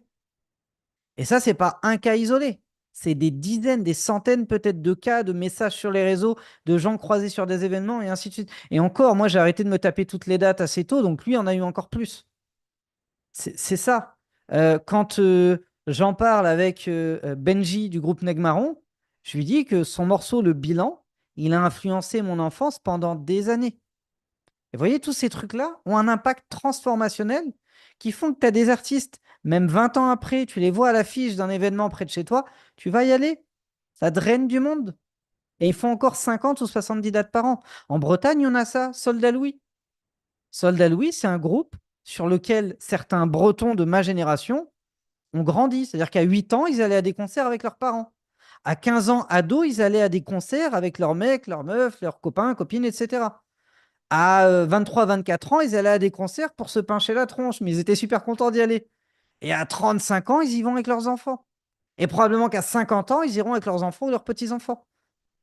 Pourquoi? Parce que ce groupe-là a su mettre le doigt sur un levier émotionnel puissant qui a créé, qui a eu un impact transformationnel. Et la fanbase, elle s'arrête jamais. Elle ne fait que grossir. D'ailleurs, l'autre exemple hors musique, c'est Mickey et Disneyland. Je sais pas vous, mais moi, quand j'étais gamin, je regardais Le Roi Lion. Quand j'ai eu des gamins, j'ai eu le réflexe, peut-être un peu con mais naturel, de leur dire, les gars, je vais vous mettre Le Roi Lion. Et quand ils ont eu l'âge d'aller voir Mickey, les gars, on va aller voir Mickey. Et ça crée des souvenirs chez eux. Qu'est-ce qui va se passer quand ils auront la trentaine? Qu'eux-mêmes auront des petites progénitures. On se dire, moi, certains des meilleurs moments que j'ai passés avec mes parents, c'était à Disneyland. Donc, je vais emmener mes enfants là-bas. Et certains des meilleurs dessins animés que j'ai pu regarder sur les genoux de mon papa ou de ma maman, machin, c'était des Disney. Donc, mécaniquement, je vais faire pareil. Et c'est un cercle vertueux. Et c'est pour ça que tu as des artistes qui ont vécu, tu sais, genre sur 3, 4, 5 générations de public. C'est colossal. Donc, le niveau 4 transformationnel, l'un des plus puissants dans l'industrie musicale parce que j'ai besoin d'une transformation. On a tous besoin d'une transformation. Le deuxième niveau, c'est j'ai découvert un moyen de se transformer. Ça, c'est subtil et c'est plus difficile à appliquer dans l'industrie musicale. C'est plus adapté à ce que je fais moi à travers mes contenus sur YouTube, Music et ainsi de suite. Mais quand je propose du mentorat, par exemple, donc le mentorat, pour ceux qui ne savent pas ce que c'est quand j'accompagne un artiste, un producteur, un éditeur pendant 6 mois à raison d'un échange par semaine sur l'accompagnement de tous ces projets. L'objectif, il est transformationnel. Là, je suis plus dans la transaction. Elle est déjà passée. Je suis plus dans l'éducation. C'est pas un mentorat de faire ça. Je suis plus dans la relation parce que si tu achètes un mentorat au prix que ça coûte, c'est que la relation est déjà bâtie, tu me fais confiance et tu sais que je suis la bonne personne. Elle est au niveau transformationnel. Et si j'ai dans mon champ de capacité des outils, des méthodes, des réflexions, un réseau qui peut te permettre de transformer la situation actuelle dans laquelle tu es vers une situation de rêve vers laquelle tu tends, et encore une fois, c'est à mettre entre parenthèses, vers un résultat souhaité, et que je crée la transformation avec toi et pour toi, alors je suis au niveau 4. Et c'est très puissant. Ça fait toute la différence entre euh, j'ai acheté un bouquin, j'ai appris comment faire, mais tu comprends, je suis un peu bloqué, je vais jamais le faire, donc je le repose. Ça, c'est 95% des gens. Ensuite, dans le bouquin, tu verras, ça te renvoie vers des formations, ou vers Musisécure, ou vers ma chaîne YouTube. Tu vas aller au niveau éducationnel. Tu vas apprendre des choses. Et tu as t'as trois types de personnes. Ceux qui apprennent qui n'en font rien, ceux qui apprennent et qui ont la maladie de la formation et qui vont se mettre à en consommer plein, plein, plein, plein, plein et ne jamais passer à l'action ou beaucoup trop lentement. Et tant qu'ils avancent, à la limite, j'ai envie de dire, c'est moins pire. Et puis, tu as ceux qui apprennent et comprennent, créent un déclic chez eux et agissent. Après, tu as le niveau 3 relationnel. Ça, c'est ce qui fera que la personne qui a agi rencontre de nouveaux blocages et revient vers moi. Dans mon cas, encore une fois, on est dans mon exemple, avec des questions. Et je le débloque. Gracieusement, on bâtit la relation. Tu peux, pendant 3 ans, sortir de ma formation, me poser des questions. Oui, je vais te répondre. Ça, comment on fait? Bah, tu fais comme ça. Ça, j'ai un blocage. Bah, attends, je vais t'aider. Ça, je sais pas, j'ai un compte Insta, TikTok. Bah, tiens, écris à cet email-là, ils vont t'aider, tu vois. Et ainsi de suite. Mais le niveau 4 transformationnel, c'est le plus puissant parce que tu es à un niveau qu'on va appeler A, tu vises d'aller à un niveau qu'on appelle B qui est forcément plus élevé que le niveau A, tu n'y arrives pas par toi-même, tu ressens que tu es dans une zone de sable mouvant, tu es, bloqué là, tu vois, je sais pas, tu fais, je sais pas, 3-4 dates vendues par mois, mais tu as envie de passer à 10, tu vois, tu fais des médias importants, mais pas aussi importants que tu aimerais, tu fais, je sais pas, moi, 20 000 euros de droits d'auteur chaque année, tu aimerais passer à 100 000 et ainsi de suite. Peu importe l'objectif que tu as, mais tu es dans des sables mouvants. Ça fait 2-3 ans, tu as beau essayer de faire des choses, tu as beau te remuer dans tous les sens, ça bloque. Bah, si je débarque en te disant, j'ai la capacité, j'ai le moyen, j'ai la méthode pour transformer ton point A qui est dans des sables mouvants à un point B où tu as une croissance exponentielle dans le domaine que tu veux, alors on va avancer, alors les résultats seront exceptionnels des deux côtés, parce que je vais facturer beaucoup plus cher et youpi, ça me fait plus d'oseille, mais surtout, j'ai une putain de success story derrière. C'est ce qui me permet de faire de belles études de cas qui viennent réalimenter massivement le niveau éducationnel et le niveau relationnel. Et c'est ce qui fait qu'une marque va durer dans le temps, en fait. Ce qui fait que je suis là depuis 5 ans et que je suis toujours là, c'est qu'entre il y a 5 ans et maintenant, il y a plein d'artistes qui ont explosé. Alors certains le disent publiquement, merci producteur à succès, machin, etc. Même si à titre personnel, je pense pas avoir fait grand-chose pour eux, mais ça après c'est un autre sujet. Il y en a d'autres qui le disent moins, mais qui sont présents sur des interviews, des études de cas, certains des lives que je fais, ainsi de suite. Ou tu en as d'autres qui font des témoignages écrits plus discrets, mais qui sont là quand même. Mais ça permet d'asseoir la marque parce que tu te dis, OK, il y a 5 ans, bon, il est arrivé, on ne savait pas. Aujourd'hui, oui, on voit des choses. On voit des gens, on voit des trucs, on voit des machins. Il y en a même qui me disent, plus j'avance dans l'industrie, plus j'avance à hauteur dans les cadres de maisons de disques de machin, plus je me rends compte qu'ils te connaissent et que tu as un impact sur ces gens-là. Et ça, c'est ce qui a le plus de valeur. Donc le côté transformationnel pour un artiste, c'est quand tu vas être en capacité de transcender à la fois ton public et ton entourage professionnel. Et là, tu as un impact qui fait que tu vas te retrouver dans une situation où même si demain tu perds tout, visibilité, crédibilité, argent, talent, créativité, tout ce que tu veux, tu vas avoir un public qui te soutiendra quand même et tu vas avoir un entourage professionnel qui te gardera toujours une porte ouverte et une place à leur table. C'est ça l'idée du niveau transformationnel, pardon. Tu prends l'exemple, alors maintenant il n'est plus de ce monde malheureusement, mais un Michael Jackson, même 10 ans sans avoir rien sorti, demain il dit les gars, je veux faire un album, tout le monde lui court après. Demain il dit je veux faire une tournée, tous les stades se bloquent un an à l'avance, même quitte à perdre de l'argent, pour attendre de savoir s'il va les choisir pour venir faire son concert. Parce que niveau 4 transformationnel, et on valide tous. Et puis le dernier point du niveau transformationnel, c'est quand tu arrives à dire,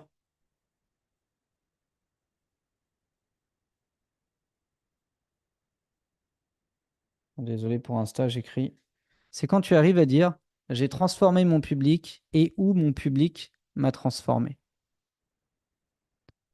Alors ça, c'est des cas plus rares, mais c'est des cas que tu peux voir chez certains artistes qui ont un impact très positif sur leur public. Euh, Il y a une pub notamment, alors j'arrive pas à me souvenir de la source et ça m'emmerde parce que je préfère citer les sources, mais peut-être que vous arriverez à le retrouver. C'est une vidéo d'une pub dans un des États des États-Unis, je ne sais plus si c'est au Texas ou en Louisiane, où en gros c'était l'État le plus pollué des États-Unis. À mon avis, c'est au Texas. Et ils ont fait une campagne de pub où tu as un gros Texan bien balèze, comme on peut les voir au Texas, qui arrive et qui dit on touche pas à mon Texas, sur une musique derrière d'un artiste reconnu comme un dieu vivant au Texas, mais j'ai plus le nom. Ça a eu tellement d'impact auprès de son public que le Texas est devenu le troisième État le plus propre des États-Unis dans les 2 ans qu'on suivi. Vous voyez le genre d'impact que ça peut avoir.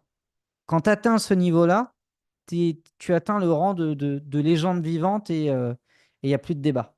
Et l'inverse, c'est quand ton public t'a transformé. C'est quand tu peux, comme un Corneille, par exemple, dire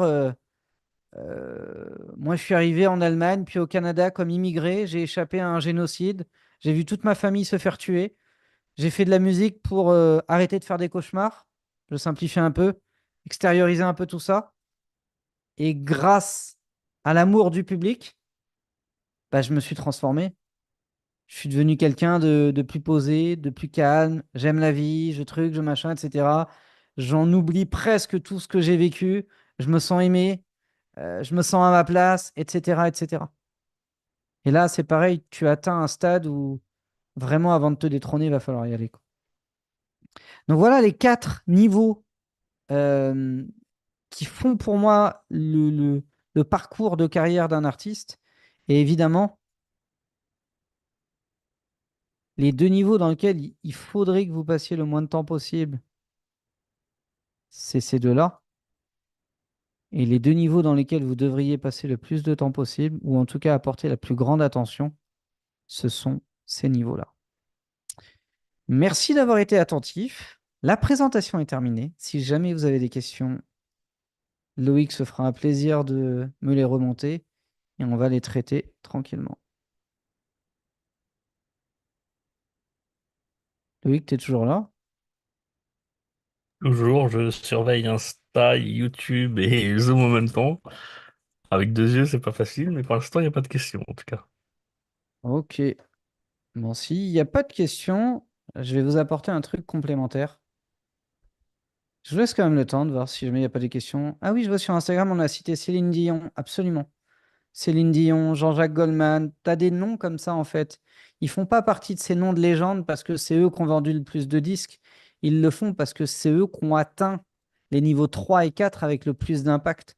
Quand Céline Dion chante sur la BO de Titanic, les gens associent l'émotion qu'ils vivent à travers le film à Céline Dion. C'est quand même ouf. Alors qu'elle aurait pu s'appeler Mary Poppins, ça aurait fait exactement pareil. Vous voyez un peu le truc? Donc ouais, c'est très très très puissant. Ok. Oui. N'hésite pas à me dire, Loïc, s'il y a des questions. Sinon, je Ouais, il vais. y a une question de Julie, du coup. Ok, Et la vas-y. question est, le compte de l'artiste qui faisait la pub crowdfunding qui t'a marqué, c'était quoi? Le quoi? Tu as parlé d'un crowdfunding tout à l'heure Ouais. que tu avais tout bien fait et tu avais dit du coup à cet artiste. Et du coup, c'était qui? Je me souviens pas du crowdfunding. Bon, Alors, ok. je veux bien que tu reposes la question. C'est peut-être moi qui n'ai pas compris. Parce que là, Tout à j'étais en l'heure, tu train as de penser à parlé. la pub du Texas. Non, non, non, pas du tout, c'était avant. Tu parlais d'une pub que tu avais vue sur TikTok, je crois, où un Ah, artiste. je me souviens plus. Je me souviens plus du tout. Je sais que je l'ai liké. J'ai dû lui envoyer un DM. Alors là, je suis en live Insta. Je peux pas regarder, mais je regarderai. Si c'est pour un de Ok. nos membres, je le remettrai après Ouais, dans ce. mois de novembre. Ouais. Ouais, Yes. je le retrouverai. Mais ouais, sa pub était vraiment, vraiment, vraiment bien faite. Pour le coup, j'ai rarement vu des pubs aussi bien faites. La dernière que j'ai vue comme ça, je crois que celle-ci, elle est disponible sur YouTube. Vous pourrez la regarder. C'est la pub de Charity Water. Pour ceux qui connaissent pas, Charity Water, c'est une association qu'on finance hein, chez Producteurs à Succès et chez Musicecure. Enfin, on est de très petits donateurs, hein. Mais l'idée, c'est que tu peux financer des points d'accès à l'eau dans des zones du monde où ils n'ont pas accès à l'eau potable et où des enfants, des gens vont mourir du fait qu'ils aient une eau avec 1 milliard de bactéries dedans. Et Charity Water, je crois qu'ils ont besoin de 5 000 ou 8 000 € pour aller dans un village de plusieurs centaines ou milliers d'habitants et y mettre un point d'eau potable. Et le gars qui est à l'origine de cette association, il a fait une pub que je trouve exceptionnelle où il y a tout dedans. Toutes les règles du storytelling, de la persuasion, enfin vraiment, elle est magnifique. Si on pouvait découper le script, l'extraire et l'adapter à un projet musical, ce serait le meilleur spot du monde.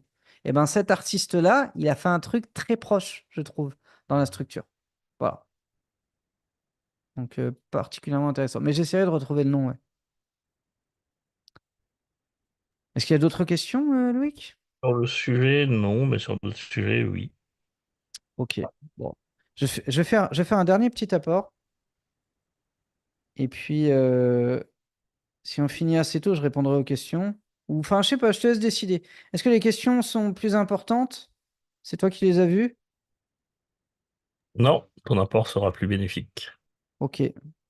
Bon, en ce moment, je suis en train de travailler sur un livre sur les stratégies marketing. D'accord? Euh, c'est un livre que pour l'instant, j'ai titré 99 stratégies promo pour développer sa visibilité. Il est possible que je change le titre. Je fais des tests en ce moment. Donc, quand vous voyez des sondages, n'hésitez pas à répondre. Ça me rend service. Et je vais vous partager un des trucs qu'il y a dans une des parties du livre, qui devrait sortir pour Noël, je l'espère. Après, je ne m'engage pas sur les dates parce que je suis une vraie galère. Mais c'est 20 idées de contenu pour développer sa visibilité sur les réseaux sociaux. Parce que dans le niveau 3 du niveau relationnel, j'ai parlé de communiquer tous les jours. Et un des freins qu'on me remonte le plus, c'est je ne sais pas quoi dire, je ne sais pas quoi poster, je ne sais pas comment poster. Enfin, je suis bloqué sur les idées de post. Et moi, à chaque fois, ma réponse est la même. Il y a tellement de trucs à faire, à dire, à montrer, de possibilités que je ne comprends pas. Donc, j'ai listé 20 idées de contenu, enfin 20 formes de contenu, pardon, qui ont un impact stratégique pour développer sa visibilité sur les réseaux sociaux. Donc, si ça vous va, on va les lister ensemble. Le premier, c'est la vidéo face caméra. D'accord? Simple. Tu marches dans les bois, tu as une caméra devant toi et tu racontes un truc. D'accord? Ça, c'est le premier format, très efficace. Parce que ça crée du lien. Si ce que tu racontes a de l'intérêt pour ton public, encore une fois, pas pour toi, le fait que tu as lassé tes chaussures ou pas ce matin, on n'en a rien à foutre. Par contre, ton public, il y a des choses qui l'intéressent. Donc, quand tu maîtrises suffisamment bien ton avatar, tu sais ce qui l'intéresse. Eh bien, tu lui parles de ce qui l'intéresse. Et si tu lui parles de ce qui l'intéresse, alors il va t'écouter. Après, quoi publier face caméra? Ça peut être, je sais pas, moi dans mon cas, je vais te partager moi dans mon cas, mais ça peut être des anecdotes musique business. Je sais que ça va intéresser. Stratégie, promo, réseaux sociaux, ça va intéresser. Une information sur les droits, la législation dans la musique. Voilà, n'importe quoi qui pourrait intéresser ma cible. Bah, toi, c'est pareil. Tu as des choses qui vont intéresser ton public, plus que d'autres. Je sais pas si tu es rappeur, les derniers scandales sur P. Diddy, Drake et compagnie, ça intéresse les mecs qui écoutent du rap? Tu vois, machin. Le dernier flop de tel album, ça intéresse quelqu'un qui écoute. Le dernier succès de tel artiste, ça intéresse aussi. La dernière signature prodige de tel truc, ça intéresse. Donc tout ça, c'est des sujets que tu peux aborder. Et ça demande aucune préparation. Tu prends l'info, tu la moulines un peu, tu dis OK, je le dis à ma manière. Et là, tu vas créer du lien émotionnel. Parce que toi, il n'y en a pas deux comme toi. Donc soit on t'aime pas. Moi, il y a des gens qui n'aiment pas du tout regarder mes vidéos. Ils trouvent que je parle trop lentement, que j'articule mal, mais ils ont raison. Je parle lentement et j'articule mal. Que des fois, je me répète. C'est vrai, des formations professionnelles, et ainsi de suite. Donc, tu as des gens qui n'aiment pas ça. Il n'y a pas de souci, il y a plein d'autres gens à aller voir, faites-vous plaisir. Il y a de plus en plus de gens qui relaient de l'information sur l'industrie musicale. Presque, c'est tout aussi crédible, ça à vous d'en juger, mais il y a de très très bonnes choses. Moi, en tout cas, j'ai vu de très très bonnes choses. Donc, première idée de forme de contenu, vidéo face cam. Deuxième idée, tu fais une vidéo faite par une mascotte. Tu vois, ça, c'est pas compliqué et on en voit beaucoup en faire. Soit avec une IA 100% digitalisée, soit avec une vraie mascotte. Alors moi, j'en ai pas là, mais pendant un temps, sur toutes les dates de tournée que je faisais, j'amenais un genre de petit animal et je lui faisais faire une photo sur la scène. Donc tu avais le public, tu avais la scène vide, je le faisais, je faisais une photo et je la postais. Bon, voilà, et ça marchait très très bien parce qu'une mascotte, ça a du style. Surtout quand elle voyage beaucoup, beaucoup, beaucoup. Donc ça peut être un concept. Vous avez du mal à vous mettre en scène, à vous filmer face cam ou je sais pas quoi. Faites une vidéo, vous parlez vous, mais vous mettez une mascotte et vous la mettez en scène dans l'idée du sujet que vous voulez évoquer. Troisième idée, un repost stratégique. Alors, un repost stratégique, c'est quoi? C'est prendre quelque chose que vous avez déjà publié quelque part et qui a eu de l'impact et le republier sous une autre forme. Un truc qui marche très très bien, c'est le post X ou thread qui a beaucoup d'impact. Tu le reprends, tu le mets sur Instagram, sur Facebook. Tu peux même le mettre en miniature d'une vidéo YouTube et tu as une vidéo face cam derrière. Tu vois, on a deux formes de contenu pour une même idée. Voilà, repost stratégique.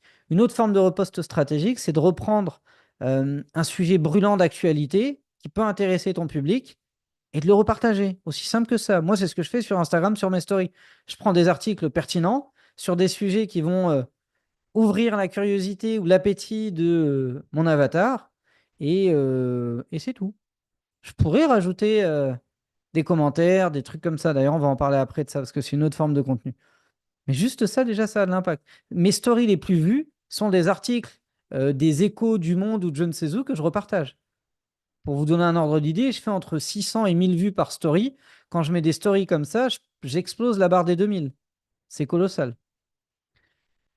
Autre idée de forme de contenu, des posts de décors dans la vraie vie avec des messages. Ça, c'est très puissant parce que ça capte l'œil humain. Par exemple, si toi, tu conduis et que tu es sur l'autoroute et que tu vois un panneau avec écrit attention à 5 km direction Toulouse, accident, ton œil, il est naturellement attiré par ça. Et avec l'habitude, chaque putain de panneau que tu vas voir sur la route, ton œil va être attiré par ce panneau. D'ailleurs, une des meilleures idées de stratégie de com pour les routiers, ce serait de mettre leurs arrières de camions avec un décor où tu as un gros panneau avec des lettres écrites en rouge et les coordonnées de leur société si jamais tu es dans la cible. Ça choperait immédiatement l'attention de tous les conducteurs. Bah, si demain tu fais un post Insta par exemple, avec une photo d'un panneau routier et que tu mets un message à toi dessus, tu peux être certain que 90% des gens qui tombent dessus vont prendre le temps de le lire. Idem, tu prends ta main, tu écris quelque chose à la main dessus avec un feutre bien lisible, tu fais une photo de ta main avec ton téléphone et tu le postes, tu peux être certain que 90% des gens vont le lire. C'est ça, en fait, utiliser un décor de la vraie vie. C'est utiliser un décor de la vraie vie qui capture déjà l'attention du public de manière naturelle et que tu vas réutiliser pour implémenter quelque chose. Un autre exemple, ça c'est un truc que moi j'ai mis en test récemment et qui a très très bien marché. Tu mets une photo d'un feu rouge avec un sourire sur le feu rouge, ça capte immédiatement l'attention. Si juste à côté, avec une flèche, tu montres quelque chose que tu veux que les gens le voient. Sûr et certain. Cette photo-là m'a fait vendre beaucoup de livres. D'ailleurs, niveau numéro 1 transactionnel, allez chercher ce livre. Il y a plein de pépites dedans. Je ferme la parenthèse. Je force un peu, mais bon, vous comprenez, c'est un trait d'humour, il n'y a pas de souci. Bah, ceci dit, ma femme trouve que je suis pas drôle, donc je vais peut-être arrêter. Cinquième idée, les street interviews. Ça, c'est super puissant. D'ailleurs, les youtubeurs, que j'aime pas trop ce type de youtubeurs, mais bref, les youtubeurs argent l'utilisent énormément. Ils vont dans des hôtels de luxe demander aux gens combien ils gagnent dans leur vie et ce qu'ils font dans leur vie. ou dans des trucs à Monaco à la fin des Grands Prix. Qu'est-ce que vous faites dans la vie pour gagner autant d'oseille pour vous offrir une place VIP ici? Et ainsi de suite. C'est parce que ça marche en fait. Les street interviews ont un impact de dingue. Imagine filmer par exemple dans la rue des gens à qui tu mets des écouteurs. Évidemment, eux entendent ton son, mais le mec derrière la caméra sur TikTok ou sur Instagram n'entend pas ce que tu lui fais écouter. Et tu vois juste la réaction des gens. Ils se mettent à bouger, ils se mettent à tordre tu sais, le visage, machin. Et tu leur dis, allez, en 3 mots, vous en avez pensé quoi?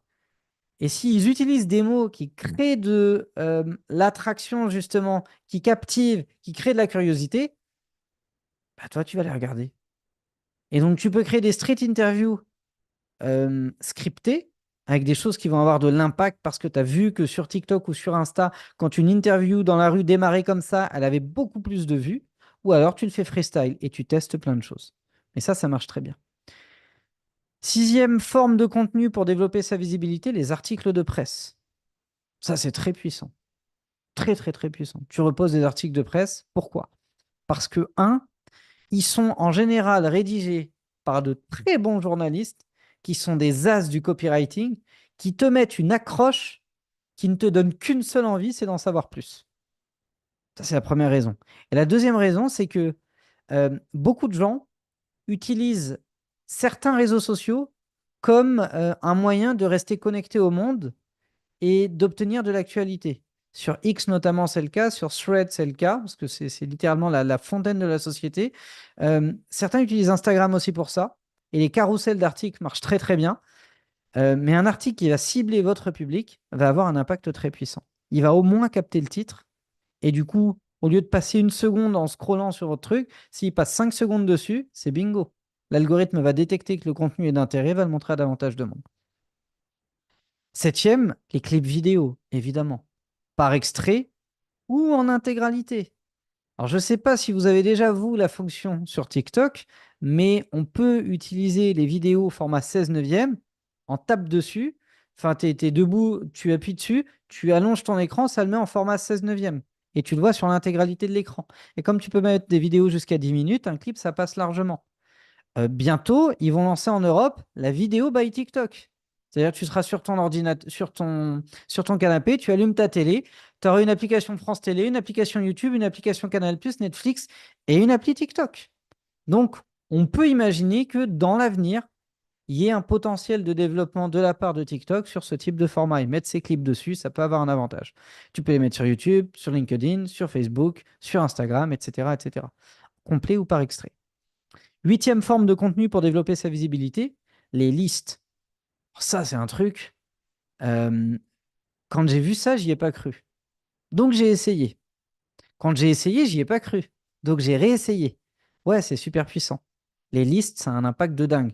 Tu prends juste une application sur ton téléphone, type bloc-notes, tu mets une to-do list, les gens kiffent. Je ne sais pas pourquoi, mais les gens kiffent. Tu mets la liste des sons de ton album en rayant ceux qui sont prêts et en mettant entre parenthèses arrangement à faire, mix à revoir, en attente de master. Les gens vont kiffer.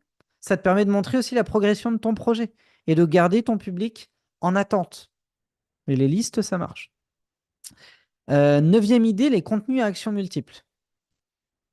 Alors ça, c'est pareil, c'est très viral. Je ne sais pas pourquoi, mais surtout chez TikTok, c'est très, très, très viral. Alors les contenus à action multiple, c'est... euh, je vais te donner un exemple, mais si là, en même temps que je fais cette vidéo, je suis en train de faire un son, c'est un contenu à action multiple. Je te parle, j'échange, je te partage de l'information, je crée un son en même temps. C'est pas impossible, hein. Moi, je l'ai déjà fait plusieurs fois, hein, d'être au téléphone et de faire du son en même temps. Ça me pose aucun problème. Après, c'est pas il sera pas fini, tu vois, mais les idées seront placées. Grille d'accords, idées mélodiques, structure rythmique et ainsi de suite. Ben, un beatmaker qui développerait un concept un peu comme ça, de parler d'un sujet d'actualité qui n'a rien à voir avec la musique pour drainer de l'attraction et qui sera en train de faire une musique et qui, à la fin de son TikTok, dit, au fait, dans le même temps où je te parlais de ça, j'ai fait un son, tiens, clique ici pour l'écouter. J'en connais plus d'un qui serait très curieux d'aller écouter et de voir ce que ça donne. Ça, c'est un contenu action multiple. Ceux qui en font le plus, c'est les influenceuses maquillage. Tu sais, les nanas dans la mode. Elles se maquillent et pendant qu'elles mettent 1 heure à se maquiller, elles te racontent leur vie. Voilà, c'est ce genre de truc. Où elles font un essayage, tu vois, elles sont là en train d'essayer une robe, de truquer ou de se faire coiffer, et pendant ce temps-là, elles parlent. Bah, ça, c'est un truc qui marche très très bien. Et on peut imaginer, moi j'ai déjà vu des chanteuses le faire, donc je pense que ça marche, hein, mais tu prends, je sais pas, Aya Nakamura, elle a deux coiffeuses derrière en train de lui coiffer ses cheveux, elle pourrait très bien faire du contenu face cam. Ce serait ce qu'on appelle un contenu à action multiple. Dixième idée, les tests de produits. Alors, dans la musique, ça peut être des tests sur des instruments, sur des micros, sur des VST, sur des synthés, sur ce que tu veux. Ça peut être des tests de même de contenu de formation, enfin tout ce que tu veux. Mais tout ce sur quoi tu sais que ta cible peut être intéressée et que tu testes en live devant elle, enfin en live, en vidéo en tout cas, et avec une réaction réelle, tu vois. C'est la première fois que tu essayes, ça se mime pas en général, même si tu es très bon acteur, c'est compliqué à imiter. Donc ça, c'est un truc qui marche aussi. Je recommande pas forcément, mais selon les sujets, ça peut marcher. Par exemple, un mec qui est à fond dans le métal, en général, il est aussi à fond dans la guitare. Donc si tu fais du métal, faire des comparaisons de guitare, ça peut être intéressant. Tu testes des guitares en vidéo et tu donnes ton avis. Ça pourrait fonctionner. 11, les UGC. Alors, pour ceux qui ne savent pas ce que c'est, les UGC, c'est User Generating Content, je crois, un truc comme ça. C'est quand tu as des gens qui font une vidéo dans laquelle ils expliquent le ressenti qu'ils ont, dans ton cas d'artiste, sur, sur ton projet musical avant sa sortie. Donc, très typiquement, si tu as, je sais pas moi, 15 vidéos qui sortent d'un album d'un artiste qu'on va appeler X, et que, je sais pas, le premier, c'est un gars, il dit putain, l'album de X, je crois que c'est la première fois en 10 ans que je prends autant de claques à tel point c'était ouf en termes de créativité. Boum, ça s'arrête. T'as Madeleine, tu vois, qui arrive et qui dit ouais. Alors au départ, moi, c'est pas trop mon style. Donc quand on m'a demandé de l'écouter, j'étais plutôt réticente. Et ouais, ce que j'ai entendu m'a littéralement subjugué. Tu vois. Et tu joues sur de la curiosité. Parce que c'est comme ça qu'une UGC est vraiment pertinente. C'est filmé format amateur par des amateurs qui utilisent leurs propres mots, mais qui tentent de driver le contenu vers quelque chose de très ouvert sur de la curiosité. Et d'ailleurs, il y a des gens pour des films qui ont fait des bandes annonces de cette manière, des bandes annonces de films d'horreur où tu filmes juste la réaction du public qui est en stress total face à certaines scènes. Si tu aimes bien les films d'horreur, ça te donne envie d'aller le voir, même si tu sais pas du tout de quoi ça parle. Tu vas y aller quand même. Bah, c'est l'idée du UGC. 12e idée, alors celle-ci, elle est extrêmement virale en ce moment. Je ne sais pas si ça va durer, mais c'est ce qu'on appelle les vidéos green screen. Alors les vidéos green screen, c'est quoi? C'est quand tu prends par exemple, je sais pas, tiens, regarde, je vais faire un exemple. Bon, n'achetez pas le livre comme ça, c'est plus simple. Tu prends une page du livre, d'accord? Tu fais une photo. Cette photo-là, tu la mets en fond d'écran derrière toi, et toi, tu te filmes sur fond vert. Tu te mets un peu à droite, là, tu vois, comme ça, pour laisser de la place pour que les gens puissent lire l'extrait du livre et tu fais un commentaire hyper critique sur ce que tu viens de lire. Tu dis, ouais, bah écoutez, là les gars, moi j'ai acheté le livre de Tariq, Créer son label de musique. Chapitre 8, ce monsieur nous dit ça, alors que ça entre en complète contradiction avec ça. Donc voilà, moi j'aimerais bien qu'il nous explique comment ci, comment ça, etc. et bidule. Ça, c'est ce qu'on appelle une vidéo green screen. Tu as utilisé la fonction interne de certaines plateformes, notamment chez TikTok et un style long d'écran vert. Tu as rajouté un contenu derrière, tu as amené un commentaire personnel dessus. Ça marche très très bien en ce moment sur les réseaux sociaux, sur les vidéos format court. Voilà. Tu peux l'avoir sur un article donc digital, sur une vidéo. Moi, je recommande d'ailleurs des critiques de clips, de ton propre clip.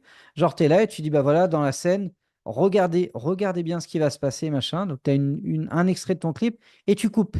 Tu dis, bon, je ne vais pas vous dévoiler ce qui va se passer derrière avec le lion et la Porsche, mais si vous avez vu le clip, vous savez que c'est pas beau à voir.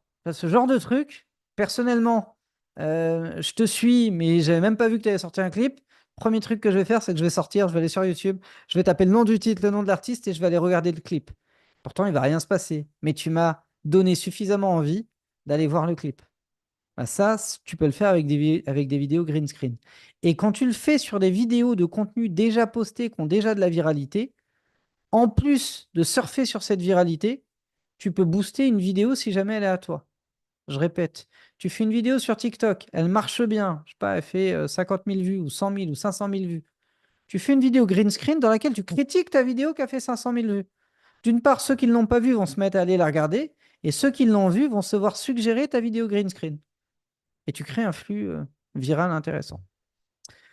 Ok, 13e idée, c'est les sondages. Ça marche très très bien parce que les gens adorent donner leur avis. Ils adorent croire que leur avis compte. Malheureusement, c'est pas le cas.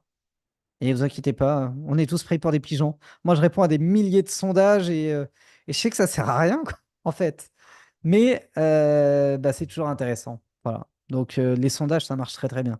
Par exemple, tu peux très bien avoir, voilà, alors, si tu couples ça avec une autre stratégie que sont les jeux concours, un truc que j'ai mis en phase test avec un artiste que j'ai en mentorat. Donc lui, il est dans le reggae dancehall et on a mis en place un test de sondage sur des sons qui sont disponibles sur son profil Spotify. Et on a couplé ça avec un jeu concours. Le jeu concours, c'était simple, c'était que si tu vas sur le profil de l'artiste et que tu écoutes les trois sons et que tu décides et que tu votes pour le son qui, selon toi, a le plus de potentiel qu'on devrait clipper et sortir en prochain single, alors ça t'inscrit d'office, si tu gagnes, hein, si tu es dans le bon choix, si, je sais pas, tu as choisi track 2 et que c'est track 2 qu'on clip, alors tu rentres dans une liste et il y aura un tirage au sort dessus et les trois gagnants gagnent 1000 euros. Tu vois, ce genre de truc, le gain est suffisant pour que les gens aient envie de le faire et ça génère bah, trois fois, enfin, tu as trois titres qui se mangent des scores de stream importants juste avec ce jeu concours-là. Donc, si tu mets un peu de pub dessus derrière et que tu te retrouves à avoir sur ton sondage, je sais pas moi, 1000, 2000, 3000 participants, tu sais que 3000 participants, c'est potentiellement 3000 streams par titre fois 3 titres, donc 10 000 streams que tu te manges. Et tu peux avoir des scores beaucoup plus importants. Donc ça peut être intéressant pour promouvoir, par exemple, un EP sur lequel tu ne sais pas sur quel titre aller pour être certain d'avoir le plus d'impact. Parce que quand tu vois que 88% des votes choisissent le track 2 et le reste track 1 et 3, bon, bah là, il n'y a pas photo, quoi. Tu sais qu'il faut absolument clipper le track 2 et qu'il va t'apporter beaucoup de résultats. Voilà. Donc, c'est une idée intéressante, les sondages. Puis, ça peut servir aussi à affiner des stratégies. Moi, par exemple, pour mon prochain livre, je fais des sondages. Si jamais vous avez déjà répondu à un de mes sondages, bah, je vous en remercie. Mais ça m'aide à comprendre quel va être le titre qui aura le plus d'impact par rapport au projet que j'ai derrière ce livre. Voilà. Ça peut être pareil sur un album, sur un titre de single, sur une idée de promo, sur un lieu de tournage de clip. Votre public va aimer que vous le sollicitiez pour ça. Parce qu'encore une fois, les gens sont fiers de sentir que leur avis compte. Euh, Idée suivante, les notes app post. Alors, les notes app post, ça rejoint un petit peu ce qu'on a vu dans les listes, mais c'est encore un peu différent. C'est que tu prends une note dans une application mobile et tu la postes sur les réseaux sociaux. Ça marche. Ça marche. Alors, ça marche pour les listes, mais ça marche pour tout le reste. Tu peux très bien balancer un couplet, demander aux gens ce qu'ils en pensent. Tu peux très bien balancer un refrain. Tu peux très bien balancer des notes personnelles que tu t'es écrit à toi-même, une liste d'objectifs, je sais pas, un avis, quoi que ce soit. Mais je peux vous garantir que ça marche. Tu as même des listes de courses qu'on fait des buzz de malades. Bon, dans des niches très particulières. Là, je crois que c'était une dame qui avait une chaîne YouTube sur la cuisine. Mais voilà, donc ça peut être des recettes, des choses comme ça. Ça peut être. Moi, j'ai pas essayé, j'ai pas testé, mais ça peut être ouais, sur un son, décortiquer un son. Tu vois, te dire, bah voilà, là, le nouveau Intel qui est numéro un du Billboard, bah voilà, il a conçu son son de cette manière. Un 8 d'intro, un couplet de 8, un bridge de 4, un refrain de 8 qu'il a répété une deuxième fois avec un autre refrain de 8 sur lequel il a rajouté deux pistes supplémentaires. Tu vois, tu listes ça, tu le postes, peut-être que ça aura de l'impact, peut-être pas. Des fois, juste des questions aussi. Tu mets des questions que tu aurais mis normalement je sais pas, dans un thread, tu les mets sur ton application de notes et tu postes ça, eh ben, ça peut avoir de l'impact. Parce qu'encore une fois, les gens ont l'habitude de lire leurs notes sur des apps de notes, et quand ils voient une app de notes, bah, ils sont comme attirés pour voir ce qui est écrit dessus. La 15e idée, c'est les carousels. Carousel, on peut en faire sur Instagram, on peut en faire sur TikTok aussi, avec un peu de créativité. Sur LinkedIn, on peut quand on upload des PDF. Sur Facebook, évidemment, on peut. Et je pense qu'il y a d'autres plateformes sur lesquelles on peut. Thread, X. En tout cas, on peut en faire un peu partout. Sur Instagram, j'ai fait une découverte assez intéressante. C'est que quand tu postes un carrousel avec, par exemple, 5 photos. Alors, pour ceux qui ne savent pas ce qu'est un carrousel, c'est, par exemple, tu prends 5 photos, tu les postes les 5 ensemble, et les gens, ils peuvent scroller de droite à gauche pour voir photo 1, photo 2, photo 3, photo 4, photo 5. Ce que j'ai découvert récemment, c'est que si tu postes une vidéo, donc un réel en deux, et tu peux, hein, dans les carousels Insta, eh bien, il explose en visibilité. Probablement parce que les carousels ont plus de visibilité auprès de vos abonnés, et un réel aura plus de visibilité auprès d'inconnus. Donc, quand tu postes un carrousel et que tu as, genre, je sais pas moi, 30% de tes abonnés qui va dessus, il sait que c'est un carrousel, le premier réflexe qu'il a, c'est de scroller vers la gauche. Il va voir ta vidéo, il va être surpris parce qu'il n'a pas encore l'habitude de voir ça, il va se mettre à regarder. Et là, on voit que les scores de visibilité des vidéos explosent quand elles sont placées en numéro 2 sur des carousels. Voilà, je vous donne l'info, vous testerez. Et vous avez vu, vous n'avez même pas eu besoin d'acheter le livre qui sort en décembre pour ça. ID 16, les posts écrits. Bon, ça, vous savez ce que c'est. Il y en a déjà. Mais ça marche. Ça marche toujours aussi bien. Surtout sur des plateformes comme LinkedIn, l'onglet de communauté YouTube, Thread quand c'est bien écrit, et X aussi, du coup. Mais ça marche. 17e forme de contenu pour développer sa visibilité sur les réseaux sociaux, les contenus nostalgiques. Ça, c'est très puissant. On en revient à la fameuse échelle qu'on a vue juste avant et le niveau 3 relationnel. Les contenus nostalgiques amènent aussi un peu de transformationnel. Pourquoi? Parce que quand tu montres une photo de toi 10 ans avant, quand tu n'avais rien et que tu avais des rêves hyper ambitieux et que tout le monde te disait ouais, ouais, tu peux toujours rêver, laisse tomber, machin, et que tu montres qu'aujourd'hui tu as atteint ce rêve-là, le fait de montrer ce flashback-là a un impact émotionnel très puissant auprès de ton public et auprès des internautes de manière générale. On est tous un peu sensible à ça. Tu vois, moi, j'ai été sensible, par exemple, quand j'ai vu que un des premiers athlètes des JO je sais plus d'où, enfin un Français qui est très vieux maintenant, était présent pendant la cérémonie des JO, sans revenir sur toutes les polémiques de cette cérémonie. Cette image-là, moi, m'a marqué. Je me suis dit, putain, c'est beau de voir un ancien athlète qui a peut-être, je sais pas, presque la centaine, qui est là et qui est présent, qui a été invité à une cérémonie. C'est cet effet nostalgique-là, en fait, qui est très, très, très puissant. D'ailleurs, cet effet-là, il est puissant dans tout dans la vie. Tu vois, hier, il faisait beau. J'ai pour la première fois depuis un an étendu du linge dans mon jardin. Ben ça, c'est un côté nostalgique. Parce que quand j'étais petit, c'était ma mère qui faisait ça dans le square ou ma grand-mère qui faisait ça et ainsi de suite. Et je sais pas, ça m'a amené sur un retour en enfance. Donc les contenus nostalgiques ont cette force-là de faire voyager les gens et de les amener en introspection. Et c'est pour ça que ça marche tellement bien. 18e idée de contenu, les partages d'opinion, les coups de gueule. Tant que ça polarise à fond, ça peut devenir ultra viral. Donc, ne mettez pas des opinions si vous êtes d'accord avec tout le monde. Ça va pas servir à grand-chose. Mettez des opinions où vraiment ça va fighter, là ça va marcher. 19e idée de contenu, des démonstrations curieuses. Euh, alors moi, je l'ai jamais fait en format réseaux sociaux, mais une fois sur un de mes séminaires, j'avais montré l'impact de la fiscalité dans la musique avec une démonstration curieuse. En gros, j'avais pris, je crois que c'était Jessica qui était là ce jour-là, j'avais donné une grosse bouteille d'eau. J'avais pris tous les autres participants, ils avaient tous un verre. Et on est parti de. Jessica a fait un tube, elle a gagné, je sais pas, 100 000 euros, mais elle s'est mangé 20 000 de TVA. Bon, bah, elle verse un cinquième. Elle s'est mangé de l'impôt, donc elle verse tant. Elle s'est mangé des frais de je sais pas quoi, donc elle verse tant. Et à la fin, en fait, quand tu vois ce qui reste dans la bouteille, tu réalises que si tu fais pas gaffe à ta fiscalité, ça peut faire très mal. Et ben ça, c'est une démonstration curieuse. Si c'est bien amené sur une vidéo format court, ça peut avoir beaucoup d'impact. Et la 20e idée de contenu, c'est les réactions en vidéo. Ça marche très bien. Tu prends un contenu, un post, une vidéo, un clip ou quoi que ce soit d'autre, et tu te filmes en train de le visionner et de réagir dessus. C'est un truc qui marche très très bien. D'ailleurs, c'est un truc que les youtubeurs comme, je sais pas, genre Michou et compagnie ont compris. C'est qu'ils sont en train de jouer, ils se filment en train de jouer, et d'un coup, il se met à gueuler, à balancer sa manette, à avoir une réaction disproportionnée. Bah, bizarrement, les pics de visibilité de leurs vidéos se font à ce moment-là. Donc voilà 20 idées de contenu, de format pour développer sa visibilité sur les réseaux sociaux et aller chercher beaucoup de viralité, même quand on n'a pas beaucoup de visibilité, même quand on n'a pas trop d'idées. Loïc, c'est tout bon pour toi? Est-ce que tu crois qu'on a Oh, apporté assez de valeur sur cette session? On peut s'arrêter ou faut continuer? magnifique. Bon, c'est cool. Yes. Dites-moi dans le chat d'ailleurs, est-ce que vous pensez qu'on vous a apporté suffisamment de valeur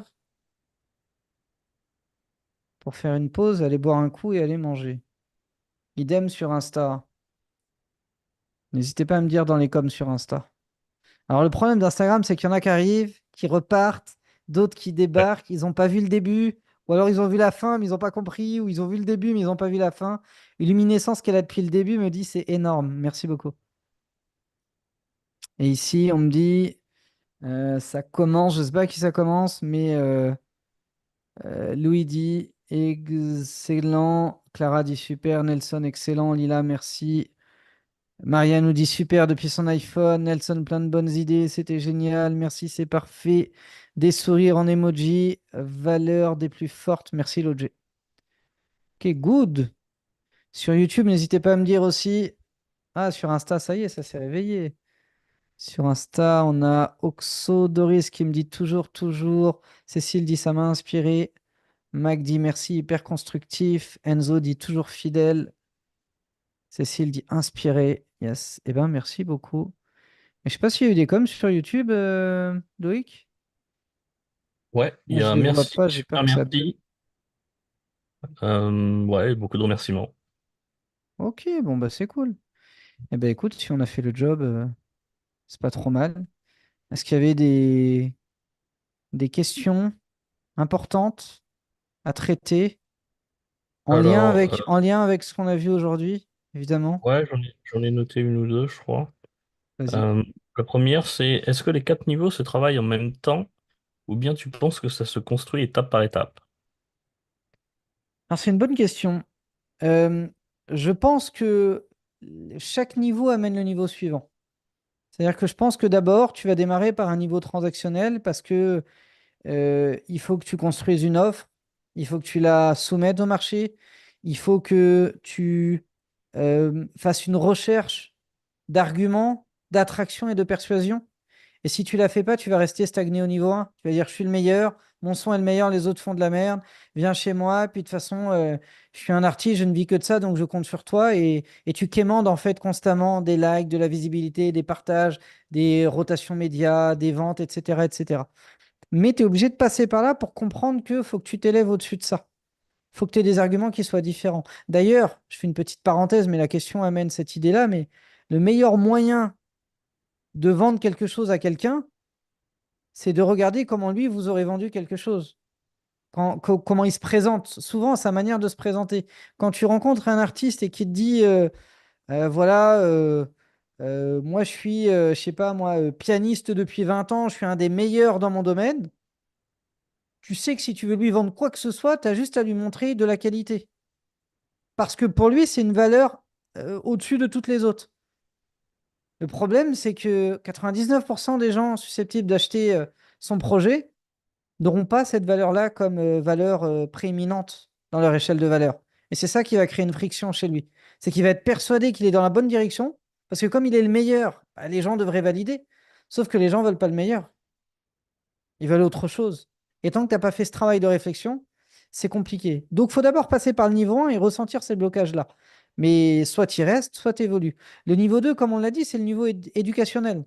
C'est que dès lors que tu vas t'intéresser à ton avatar, et c'est ça la clé, tu vas commencer à te poser des questions sur ton avatar, à comprendre comment il pense, ce qui l'intéresse pas, ce qui le ferait susceptiblement acheter ou pas, et ainsi de suite. Tu vas commencer à travailler l'éducationnel parce que pour que l'argument je suis le meilleur ait de l'impact sur ton avatar, il faut d'abord lui montrer ce qu'est un bon pianiste. Il faut lui montrer les années de sacrifice. Il faut lui apprendre en fait tout ça.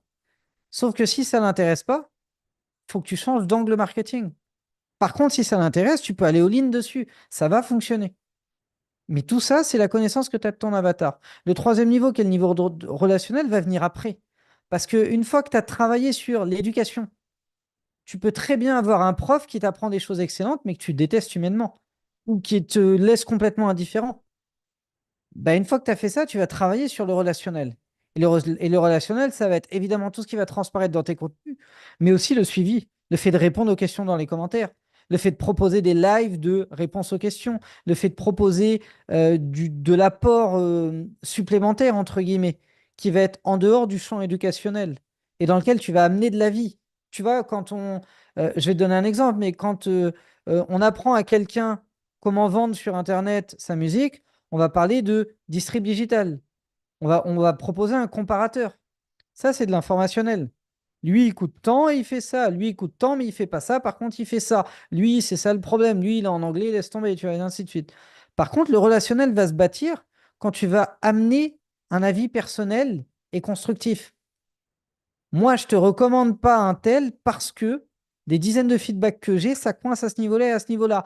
Or, selon moi, pour bien te développer, ce niveau-là est essentiel. Donc, parfois, il vaut mieux payer un petit peu plus cher pour avoir le bon outil que de se contenter de payer le moins cher tout en sachant que tu vas te retrouver dans la merde dans 2 ans, tu vois. Et tous ces trucs-là, c'est le relationnel, en fait.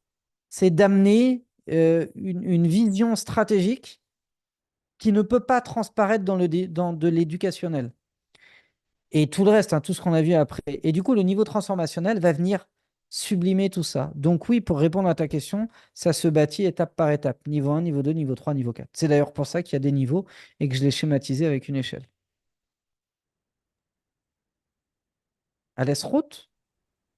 Après, j'ai pas vu d'autres questions en rapport avec le sujet, en tout cas. Eh ben, écoute, si on est tout bon, je ne te cache pas que ça va être l'heure pour moi de vous quitter. Instagram, attends, je vais commencer par quitter Instagram. Merci pour votre présence sur ce live.